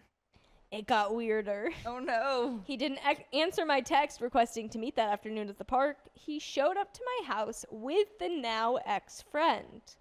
I wouldn't answer the door, and my car was in the garage, so they didn't see it. Thank God for Ring cameras. They stood there for 15 minutes, banging on the door, and he even shoved his shoulder into the door, yelling, I know you're in there. Oh my gosh, now we called the police. Yeah, police. My neighbor, bless her, I'm buying her flowers in a giant tub of red vines, which are her favorite, walked out when she heard the banging and threatened to call the police. They just left because who's gonna hurt Grandma? He ended up texting me freaking out. I pretended I wasn't there and said I was sorry I missed him, but we'd still meet at the park in an hour or so. My neighbor, Gladys, is a saint. Her grandson showed up to visit right as I was leaving, and she rushed out to catch me and asked if I was okay. I told her what was going on, and her grandson offered to go with me since Tyler seemed to be getting very unhinged. Yeah, I feel like we just shouldn't be going to that meetup. I said yes, obviously, and he went with me. I got to the park, and Tyler was sitting on a bench with a huge box. I had some toiletries at his place, and that's it. I only had a few things to give him. My now ex-friend was in the car looking livid. My neighbor's grandson, Kyle, was amazing throughout the whole thing. And by the way, you know what's also amazing? What? That you can listen to full episodes with stories just like this. Just go to Spotify, Apple Podcasts, iHeartRadio, your favorite podcast app, search up OK Storytime. I worry about him though. I would like tell Tyler? someone, like a friend, get someone involved so that you know Yeah. have someone to keep you safe. This is an insane reaction for So what it crazy. started as. Yeah. So And crazy. You guys girl, aren't your even instincts officially were on together. point. Yeah, I'm glad you recognized in the it. box, says Keon. Well, I'll tell you what's in the box. None of the stuff in the box was mine, which I told him. I handed him his stuff and started to walk away. He started screaming at me to take my stuff.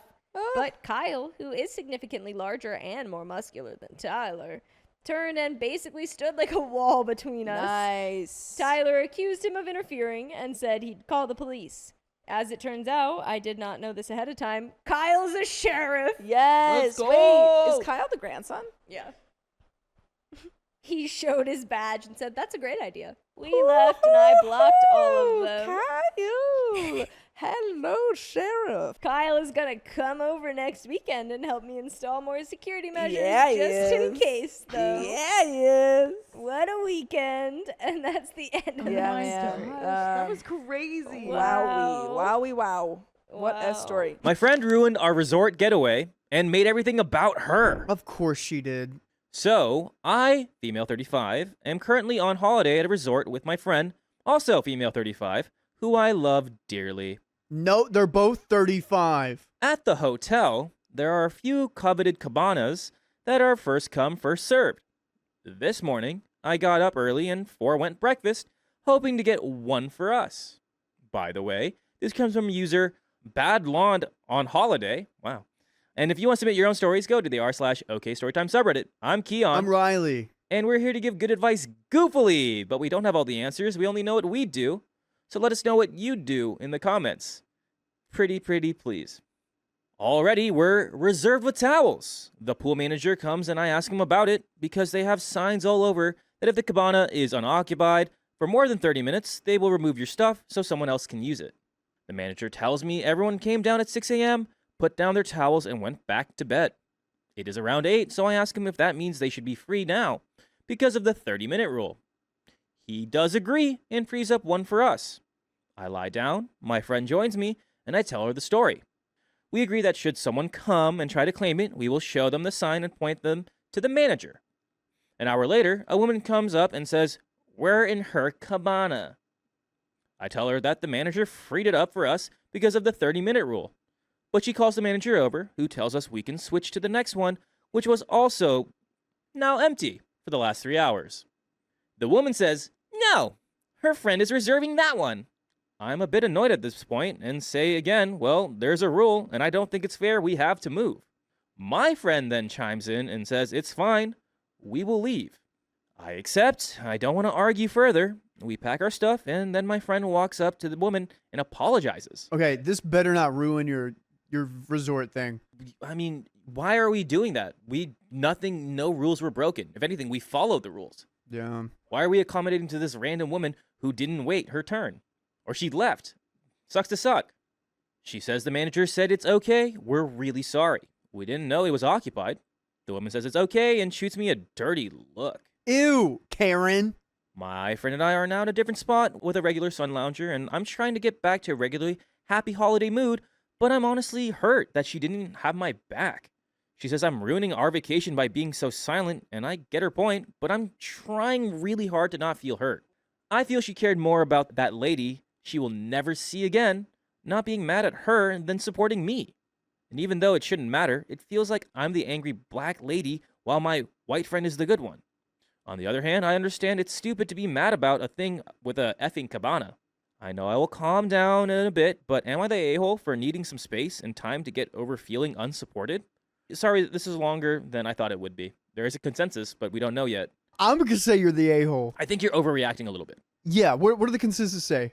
Please do not say not the a-hole. Not the a-hole. Oh my god. That's crazy. She's the a-hole. Yeah, whatever. Though, most people say the manager is, and to complain about him. Update. 1 hour later. Oh boy. Golly. Or 1 hour later, not even 5. thought I'd give you a quick update. Thank you. Girl, why are you giving us an update? Go enjoy your vacation. Honestly. I am thankful for all of your comments, and I just read all of them. So my friend and I talked it out. I told her I was hurt by her not having my back, and she apologized and explained that this confrontation was just very uncomfortable for her. Some of you clocked it. She's in general rather conflict averse. She would rather not have been in the cabana than having to potentially deal with a guest. I told her I understand this, but I wish she had communicated this clearly to me. I would have left with her long before the lady came, because I think us enjoying the day is more important than having the softest bed around the pool. She understands why her apologizing felt like throwing me under the bus. Please don't think of her as a bad friend from this one interaction. You are only getting my point of view, and also, she's been a great friend to me for 12 years and is amazing in many, many ways. Did other people blow this up? Did other people not see that this is just like a little thing and we should not even be here right now? Yeah, this is like one little tiny thing that really, I don't know why we had to post about this. Yeah. This could have been like, okay, girly pop, that sucked, but we're on holiday. We go on holiday together every year, and this is the first time we had any issue with each other. So in summary, we are good and spend a nice day on the Sun Lounger. And by the way, you can spend a nice day with us. You can spend a lot of nice days with us. If you want. You don't have to, but if you want to. And to do that, you can go to your favorite podcast app, such as iHeartRadio, Spotify, Apple Podcast, and searching up OK Storytime. It's great. It's amazing. We have a little left here. Dude, just do it. I'm just going to finish it up. Yeah, Because I'm like, why? out of all the things that I've read on Reddit, this was like a water drop. Yeah. Like, we didn't spill anything. Like, droplet hit the floor, and you're like, oh, okay. Cool. Yeah. Why are we here? Crazy to me was the cabana lady actually walked up to us around noon and apologized. She said she hadn't known about the rule, apologized for how angry she was, and said she would have handled it better. She then came up again later and told us the cabana just freed up and they're holding it for us. We told her, no need. Thanks.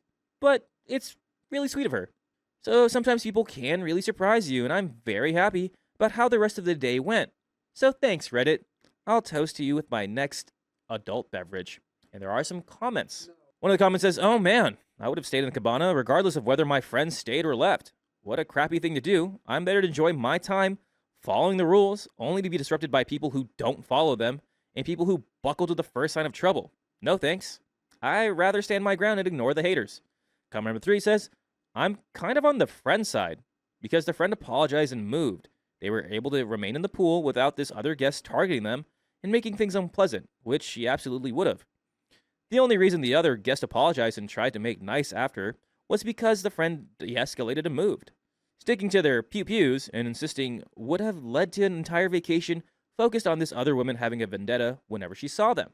If the manager hadn't been a goop and been more skillful at running interference with the other guest, it never should have gotten to this point where it was guest versus guest, and taking the blame for enforcing the rules to say, then the friend's apology and retreat would have not been needed, and they could have stayed in the first cabana without risk.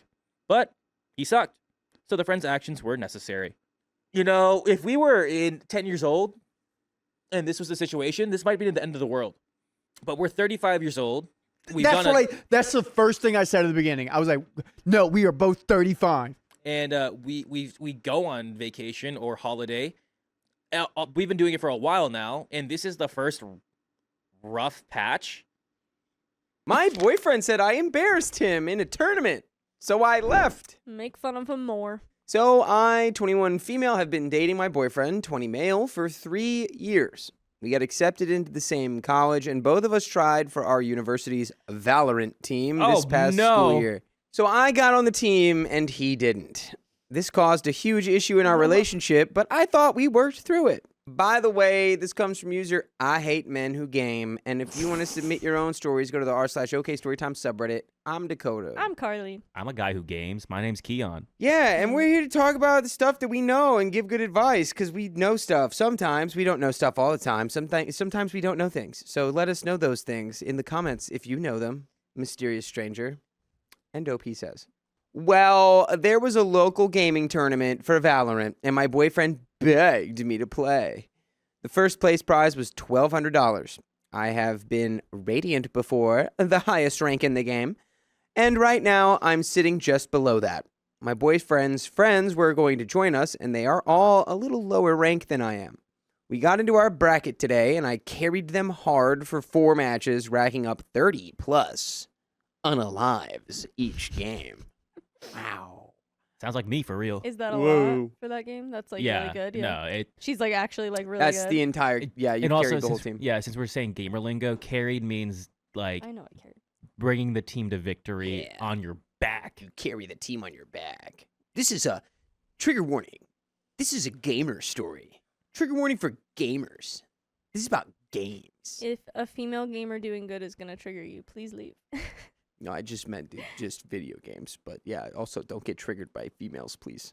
We lost our 5th match, and they started making passive-aggressive comments at me, like I choked under the pressure. In the 6th game, they began making really schmexist comments like, dang, girls really don't belong in games, huh? Oh my god. Or, did your boyfriend carry you, OP? You're trash. Get back to the kitchen like a good girl. None of y'all could get past the first 5 rounds. Yeah. Yeah. Like, how did you get here then? I thought my boyfriend would be mad, but he was just laughing with them. Halfway through the game, one of the boys said, Jesus, remind me to never ask a girl to play with us again. I'm sensitive to that kind of stuff and started crying. My boyfriend told me to stop crying, that it was just gamer banter, and that I should just play the game. Break up with him. I told him he could go F himself and stood up, walking out of the gaming cafe. Good for you. Yeah, we don't need to date this guy. This Oh guy my sucks. God, he sucks. It's 12 a.m. now. And my best friend just sent me tweets from them and their friends saying awful things about me and calling me unprofessional. Right. My boyfriend won't even speak to me. That's not your boyfriend anymore. Yeah, why is that? Well, you should just break up with that guy. He texted that I embarrassed him. Oh no. You should have been good enough to play. Yeah, bro, you weren't wouldn't have even had to. on the team, bro. You were not even on the team because you couldn't make it on the team. A lot of my online gaming friends are telling me to just apologize and own up to my fault for making them forfeit. My university gaming team is telling me to break up with him, focus on their tournaments, and forget about him. Yeah. Am I the a-hole? Yeah, if you don't break up with that guy, you're the a-hole. Yeah, that's crazy. And Break also, up with that man. Listen to your team. also be like, hey guys, I'm gonna go to the university team. Y'all can go play in your Got it. rooms. Yeah. Well, we have some comments here. Vodka Bear says, reading this made me sit and think for a second. This is like totally the effing dream of a ton of gamers out there. But this guy, he just effed it right up. I would be hella proud of my girlfriend if she was better at Valorant than I'd me. be bragging. I'm like, yeah, my girlfriend over there, she's Yeah. top 500 in whatever game. Top 500. But she's also number 1 in my heart. I'd be genuinely begging her to carry me or just watch her play and learn. You're not the a-hole whatsoever. Also, drop that person ASAP and F his friends. I mean, not Whoa, literally, whoa, whoa, not whoa, whoa. literally, but like, you know. Anyway, OP replies, that's what 2 of the guys on my team said, that it would be a dream to have a cute, radiant girlfriend and that they don't understand why he hated that I got in so much. I've been texting them a lot throughout this, and I think we're going to make a game plan for the breakup together so I don't have to do it alone. What? That's not how that works, babe. What? This is Wait, yeah. making a breakup plan with who? With your, I hope with your, I think it was with the friends. maybe with the teammates. For Yeah. a second, I thought you were saying you were going to make a breakup plan with your boyfriend. That's know what what? I thought too, but I think it's You with the kn- teammates. You know what you should do, OP? Get your college team, and you should have your team versus his team, No. and then be like, after you defeat them, you're gonna win, obviously, because it's a college team. Be like, I break up with you. No, don't ever play with these people again. Just dump him. He doesn't deserve Don't- the yeah. chance to play with y'all. The problem here is you play Valorant. You need to play a better game. Like CS:GO. Not the a-hole. I've been gaming for 15 years and have played with all types of people, and not once have I or the people I've chosen to play with made comments about women. They are terrible people. That's just who they are, and they are showing you that now. Besides, I have a feeling that if you guys won the tournament, they would have to come up with a reason why you should get an uneven split of the prize money. I'm sure. Yeah. OP says, I didn't even think about this. I don't remember them talking about splitting it with me at all. I was always left out of that conversation. Oh my God, why was I so blind? Ha ha ha ha ha. Edit. Wow, I was not expecting this type of response. A sweet guy on my team said to 1v1 him tomorrow, and if I lose, he gets to send the breakup text. Thanks for opening my eyes. I really should have ended this relationship the moment he wasn't happy for me when I got in, which is true. Yeah. Thanks, loves. And there Yeah. is another update, but Oh, yeah. joyful. I hope it's post breakup because you said bye-bye, you suck. Heck yeah, dude. We're right where we want to be. We're in the sweet spot. We've got a team that supports us. They also want us to break up with this guy who sucks, and we're going to do it. Wow, W's are all around W's all around, team. Good job. GG's. W's all around. Oh my GG's. God. W communicating. Good job. Update. So I broke up with him. Yay! Ah. I won the 1v1, so you we did, did of it in course. person with my friends outside the dorm room. My team was there to support me. I like that. That means they're probably like ear against the door. Yeah, and then like she leaves the room and everyone's all out there they're going, yeah. No, they like Oh, applaud. They're was like, going different ways. woo. I like that. No, let's go play Valorant. They start emoting. My God. My team was there to support me, and they all made sure I was okay and safe. I also got a free game cosmetic from a Riot employee, and I'm very happily going to be showing it off during the tournament this weekend. Nice. Thanks for helping me see this wasn't the type of behavior I should put up with. And by the way, you're going to have to put up with more and more and more full episodes of stories like this always being uploaded to your favorite podcast platforms like iHeartRadio, Spotify, or Apple Podcasts. But all you need to do is keep listening to them every day by searching OK Storytime. And you'll never run out of stories. Never, ever, ever. Well, we've got a little bit left of this story. OP says, to all the men in my DMs, angry and upset, I finally have the courage to say this. F you. I'm better than you, so stop sending me angry, creepy messages. Ex-boyfriend was very, very mad, but I'm the winner here. Thank you, thank you, thank you, thank you. And there are some final What's he even comments mad here. about? You didn't even like this girl. I'm mad you broke up with me because I don't like you and you're better at Valorant than me.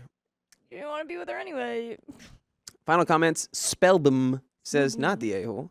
Man, I wish I was Radiant in Valorant. In all seriousness, your boyfriend went too far. I'm glad you broke up with him, and Riot gave you a free skin. Riot, by the way, is the developer of Is the the game. game, is the I know game what maker Riot who is. made the game. Yes. Can we watch you play in the tournament?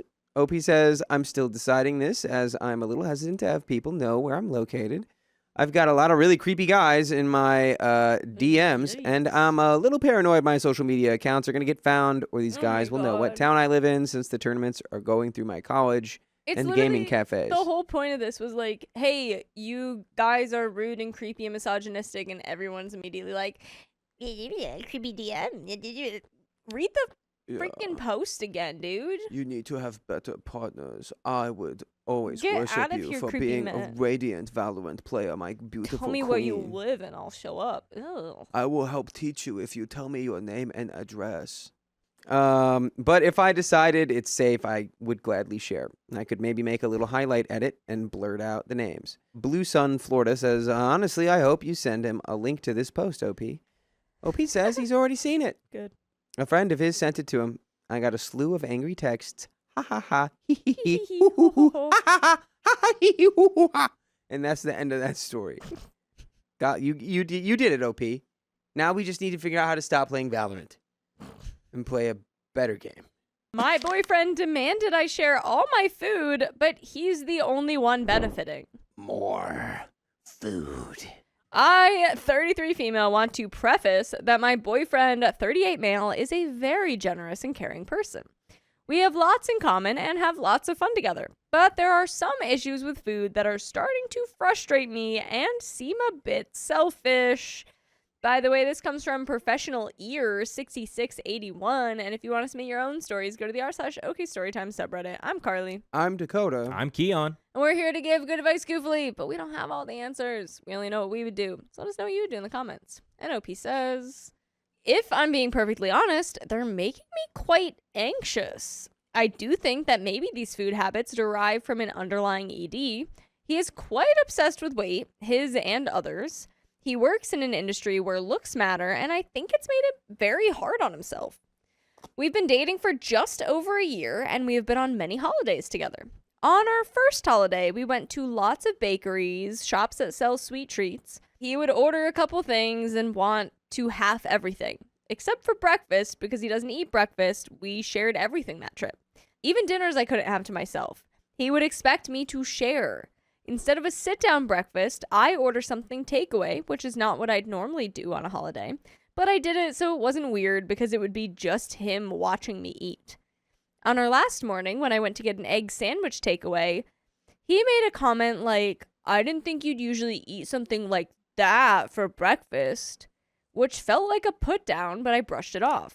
Oh, I'm sorry. Do you mean food that didn't you think I eat would for eat- breakfast, unlike somebody I know who doesn't eat any brekkie? Also, an egg sandwich, like the most normal breakfast thing to get. Yeah, just like, wow, oink, oink, little piggy. I didn't realize we had a big old #1 blue ribbon farm animal with us this week. Apparently so.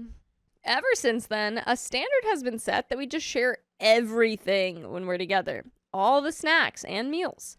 I've tried to push back on it, but he's gotten upset, implying that it's selfish that I wouldn't share. No, stupid. It's selfish that you want to take everything that your girlfriend buys for herself to eat. All right.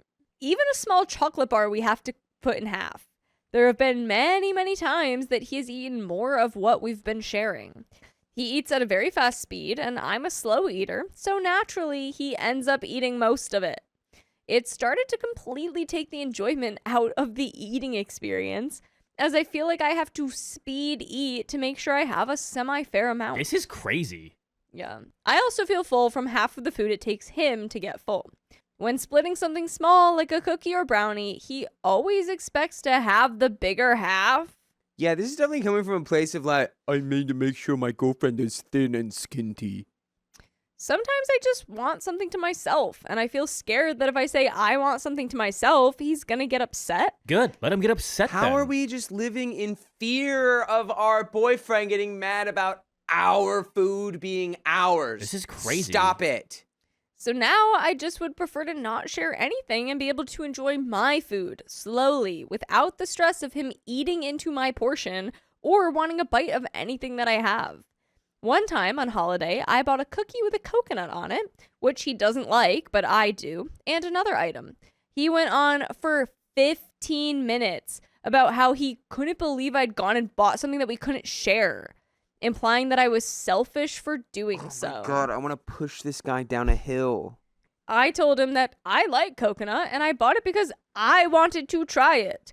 But he still thought I was unreasonable for buying something for myself that I wanted. On our last holiday, we had a fight because I wanted to have a sit-down breakfast for the first time. He tried to talk me out of it by saying we don't have time and asked if I could just get something takeaway. I put my foot down. I said that I haven't had a sit-down breakfast on any of the trips we've been on, and it made things really tense. I felt so guilty and selfish for wanting to do that, but I knew I needed to, or I'd resent him for always getting his way. Now I'm nervous, as we haven't seen each other in a while and are about to go on a 4-week trip together. How have you not seen him in a while? What's happening? We're really at, I wanted to eat breakfast somewhere, and that has really put a load of tension into our relationship. Shut up. Break up with this guy. I'm Yeah. sorry.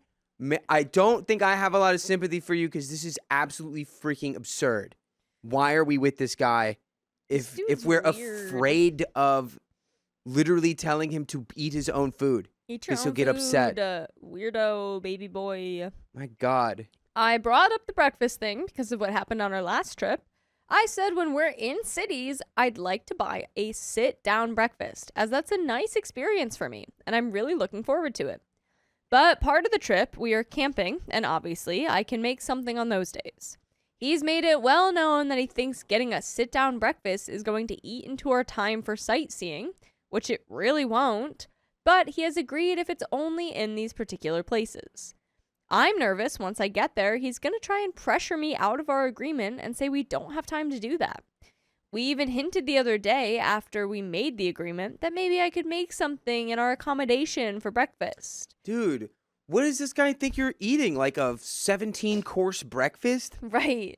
We're not going to have enough time to have our trip that's 4 weeks long? Insane. What? This guy sucks. Don't go on a month-long trip with him. So, am I the a-hole for putting my foot down and not backing down on me wanting to have a sit-down breakfast on holiday even if he doesn't?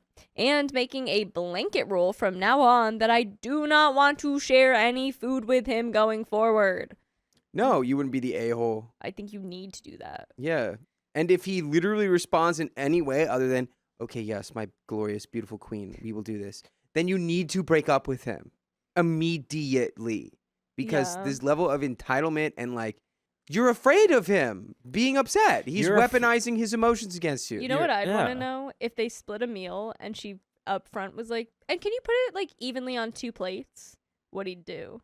Like, would he start just like reaching over to half of your plate? Probably. also? He'd probably just have a conniption and be like, I I can't want believe you to would say something. know. Yeah, this guy's I can't believe you would say that. this guy's relationship with OP is with like OP and food. He needs to talk to somebody if he can't really see what's going on here. Yeah, well, it was suspected that he might have an ED, so. But it's, yeah. I don't know. Get him out of here. Comments. Comment 1. This is a bizarre dynamic and not okay at all. You need to have your own food. He's starving you on purpose. He's not accidentally taking more of the shared food. Dude needs therapy, but even if he got it, I wouldn't personally trust him at all. Don't take this BS anymore, not the a-hole. Comment 2 says, why are you with this guy? You are nervous, anxious, you're afraid to tell him. He's obsessive about food, looks, and weight, and you have spent a year conforming to his behavior standards. I can't square any of this with him being a very caring person. Step back and read what you wrote, because you have described a year of being controlled by this guy.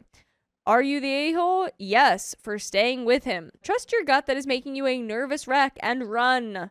Comment 3 says this, not the a-hole. And end this before you are merely his shadow or reflection.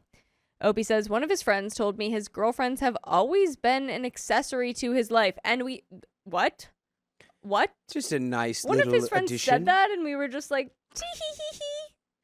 Accessories. They usually don't have much of one and they just tag along with what he does. Comment 4 says, if it's a demand with pressure attached, it's not sharing. Sharing is something you do voluntarily. He's taking. He is taking your ability to enjoy food. He is taking your literal food off your plate. And he's taking your ability to sit down and eat a whole freaking meal. He's also using you as his enabler. Because that way, he doesn't have to admit that he just wants to eat something. It's just that he's taking some of your food, not that he's getting some for himself. He definitely has issues around food. If you want to help him stop it, he needs to get help. But he needs to do that for himself because he's an adult and you can't do it for him.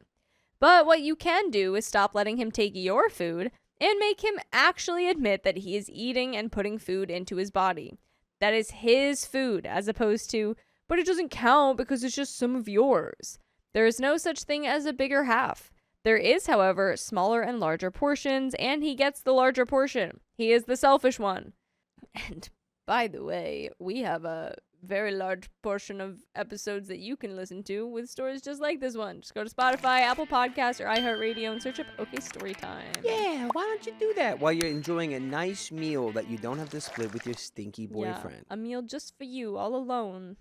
I don't like this man. I don't like this man. Break up with get this your own man. food. If I never got a full meal for a whole year, I'd be losing my mind. Yeah, that's One, why I'd be yeah. so hungry. I Are you not I truly starving?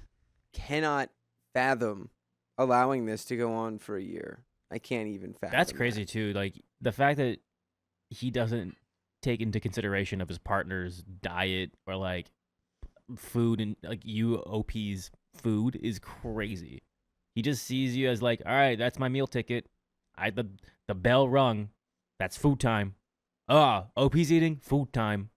And then to just where it's not like a cute thing you guys just do, and you're like, I'm kind of over it. It's always just been a thing where it's like, Yeah, I don't know. I tried not to, and he said that I was a horrible, selfish monster, and that like no one loves me or whatever. Yeah, and so I don't know. I just let him do it because I don't want him to get upset. No, what are we No. doing?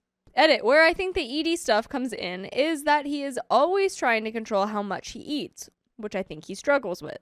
He loves to eat and finds it hard to control himself sometimes. It seems as though when I get something for myself, he gets food envy and wants to eat something too. So he tries to control my eating so that he doesn't eat more often or as often as me.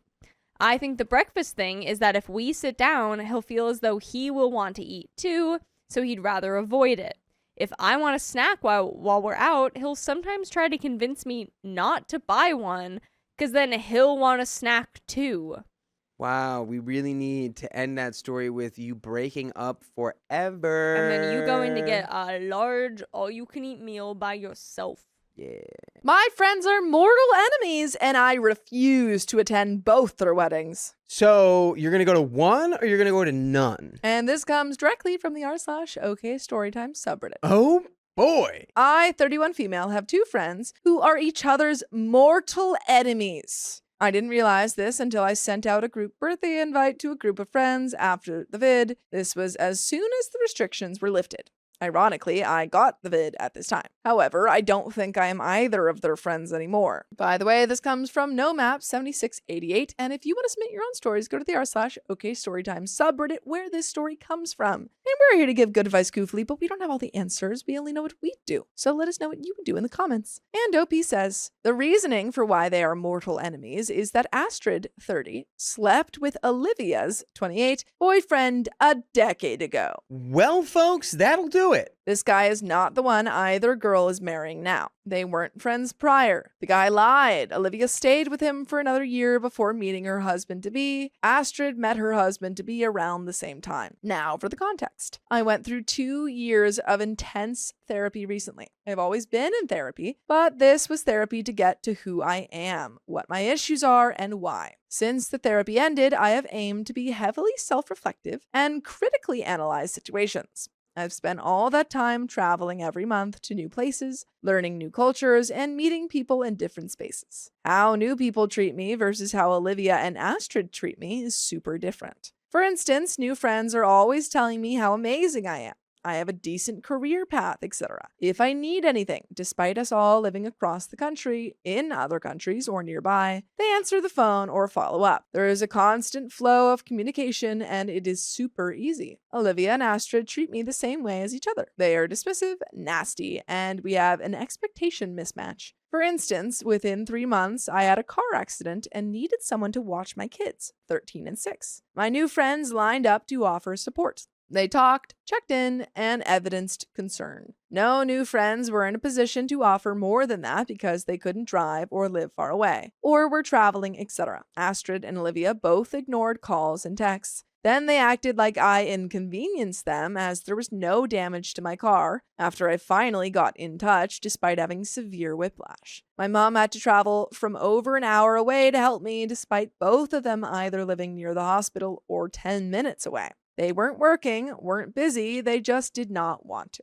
However, when Olivia fell out with Jasmine, she called me and I popped over the same day. She cried, she vented, and I sat with her every day for a couple of weeks. That was the amount of time it took for them to make up. When Astrid's partner had fallen asleep earlier on New Year's Eve, as everyone else was busy, I stayed on the phone with her for 2 hours listening to her venting about her partner and reassuring her. Just to give the whole frame of each friendship, on my birthday, Astrid took us for lunch and a spa day, but she did not speak to me for the majority of the day. Anytime I spoke about myself, she'd just go, "Get over it. Fair enough," or "God, do you ever shut up?" Oh my God. Really? Whoa. Why are we even wasting our breath? Oh, yeah, that's the end of that friendship. I appreciate it is a spa day and it is all about relaxation. No. We're not excusing her going, "Do you ever shut up?" Yeah, there's nothing to appreciate at all. However, she mainly did her own thing. The minimum I wanted was to get photos. She complained that we have enough photos. She has more photos with her other friends. Olivia posted photos of us from a hike around 6 months prior. Olivia made a Facebook post wishing me the best birthday, but she did not actually interact with me beyond that.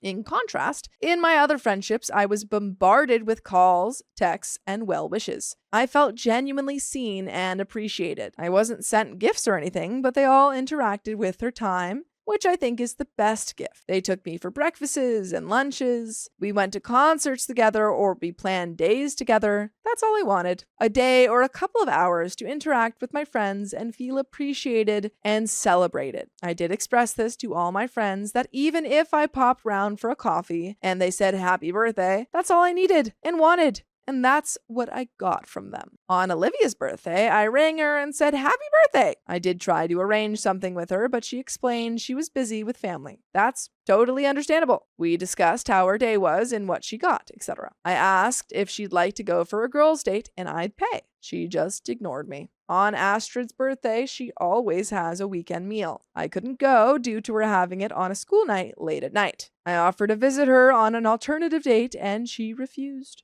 I sent her a massive box filled with her favorite things, a book from her favorite author, a bottle of her favorite wine, some snacks she likes, quirky earrings, and a hamper set from her favorite body workshop. Anyways, I noticed I would text and they would ignore it until they needed to talk. Their partner and they were having a fight or they'd fallen out with someone. I'd send memes, they'd leave me on red. The same thing happens when I try to arrange hangouts or meetups. Yeah, at this point, these are not your friends. Yeah, it's very clear. That's kind of it. There's no friend energy at all. No. 0% friendergy. Zero. I even saw ideas for just doing adult dates, like food shopping together or doing DIY jobs around the house. Again, I'm left on red or told they're too busy. Nevertheless, I could go on and on about all of this spanning over years. Even when my mental health was low in prior years, they've never shown up in any way, just snapped at me to get over it or deal with it. And again, OP, we need to read those signs. When people, over the course of years, are just not there for you when you need them,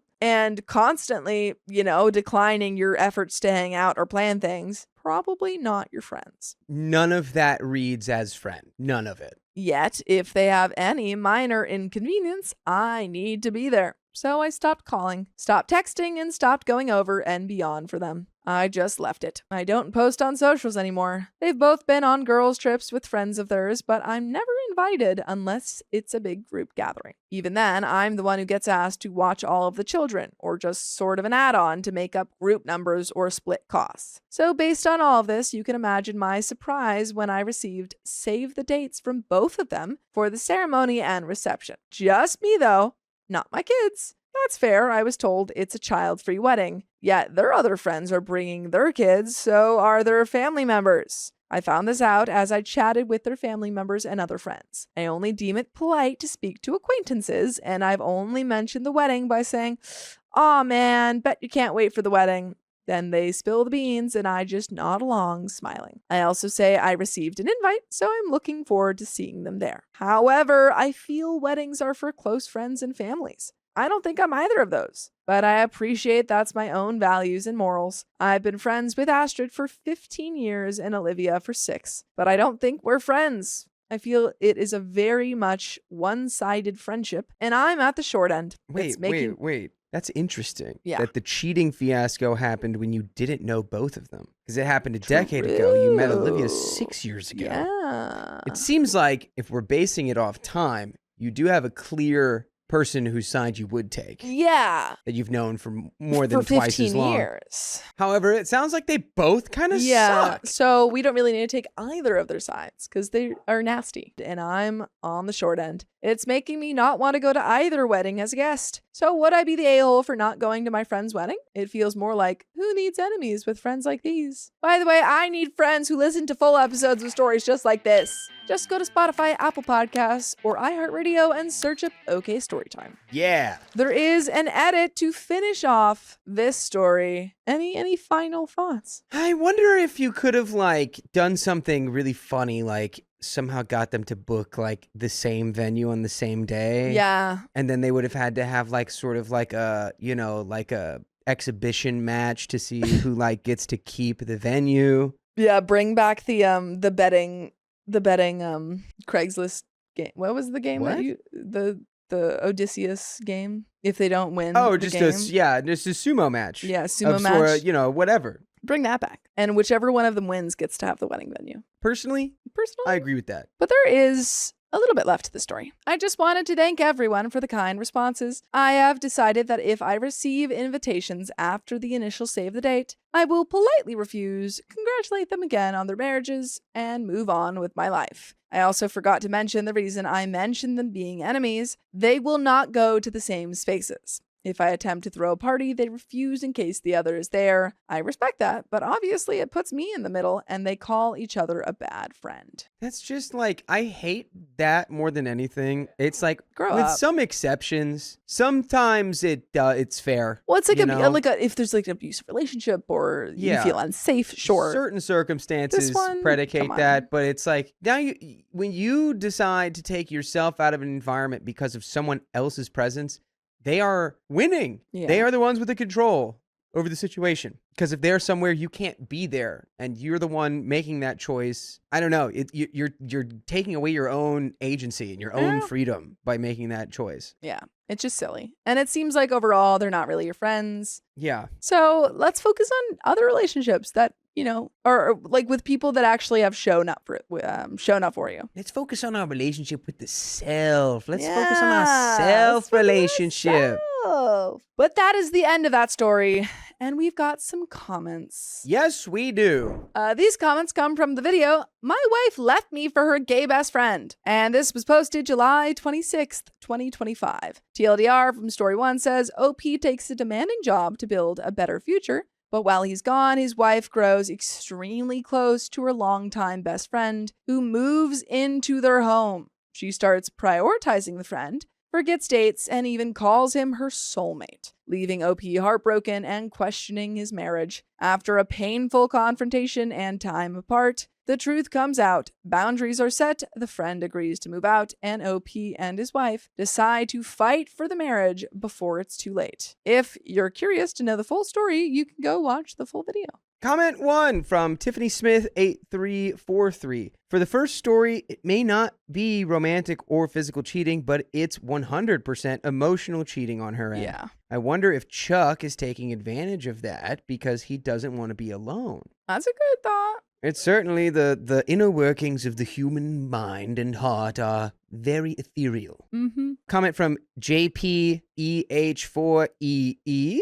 On story 1, no, she sounds like Chuck was the one who backed out, and now that he's gone, she's trying to get OP back. That's a classic. A classic move. Yeah. Comment from the cat12364. She could have told OP that to begin with, like that she was worried Chuck would hurt himself if she didn't. And from Daddy Dynastic, a lot of people trying to justify the soulmate comment when the context clearly illustrated that that was the reason she was prioritizing Chuck over him. Not to mention, if the excuse for that comment was lashing out, what was the excuse for the completely casual third wheel comment? Or her reaction to forgetting about their date? Whether it's subconscious or not, she loves Chuck more than she loves him, and her instincts were to prioritize him over her partner's feelings. Yeah. At the end of the day, not a great relationship.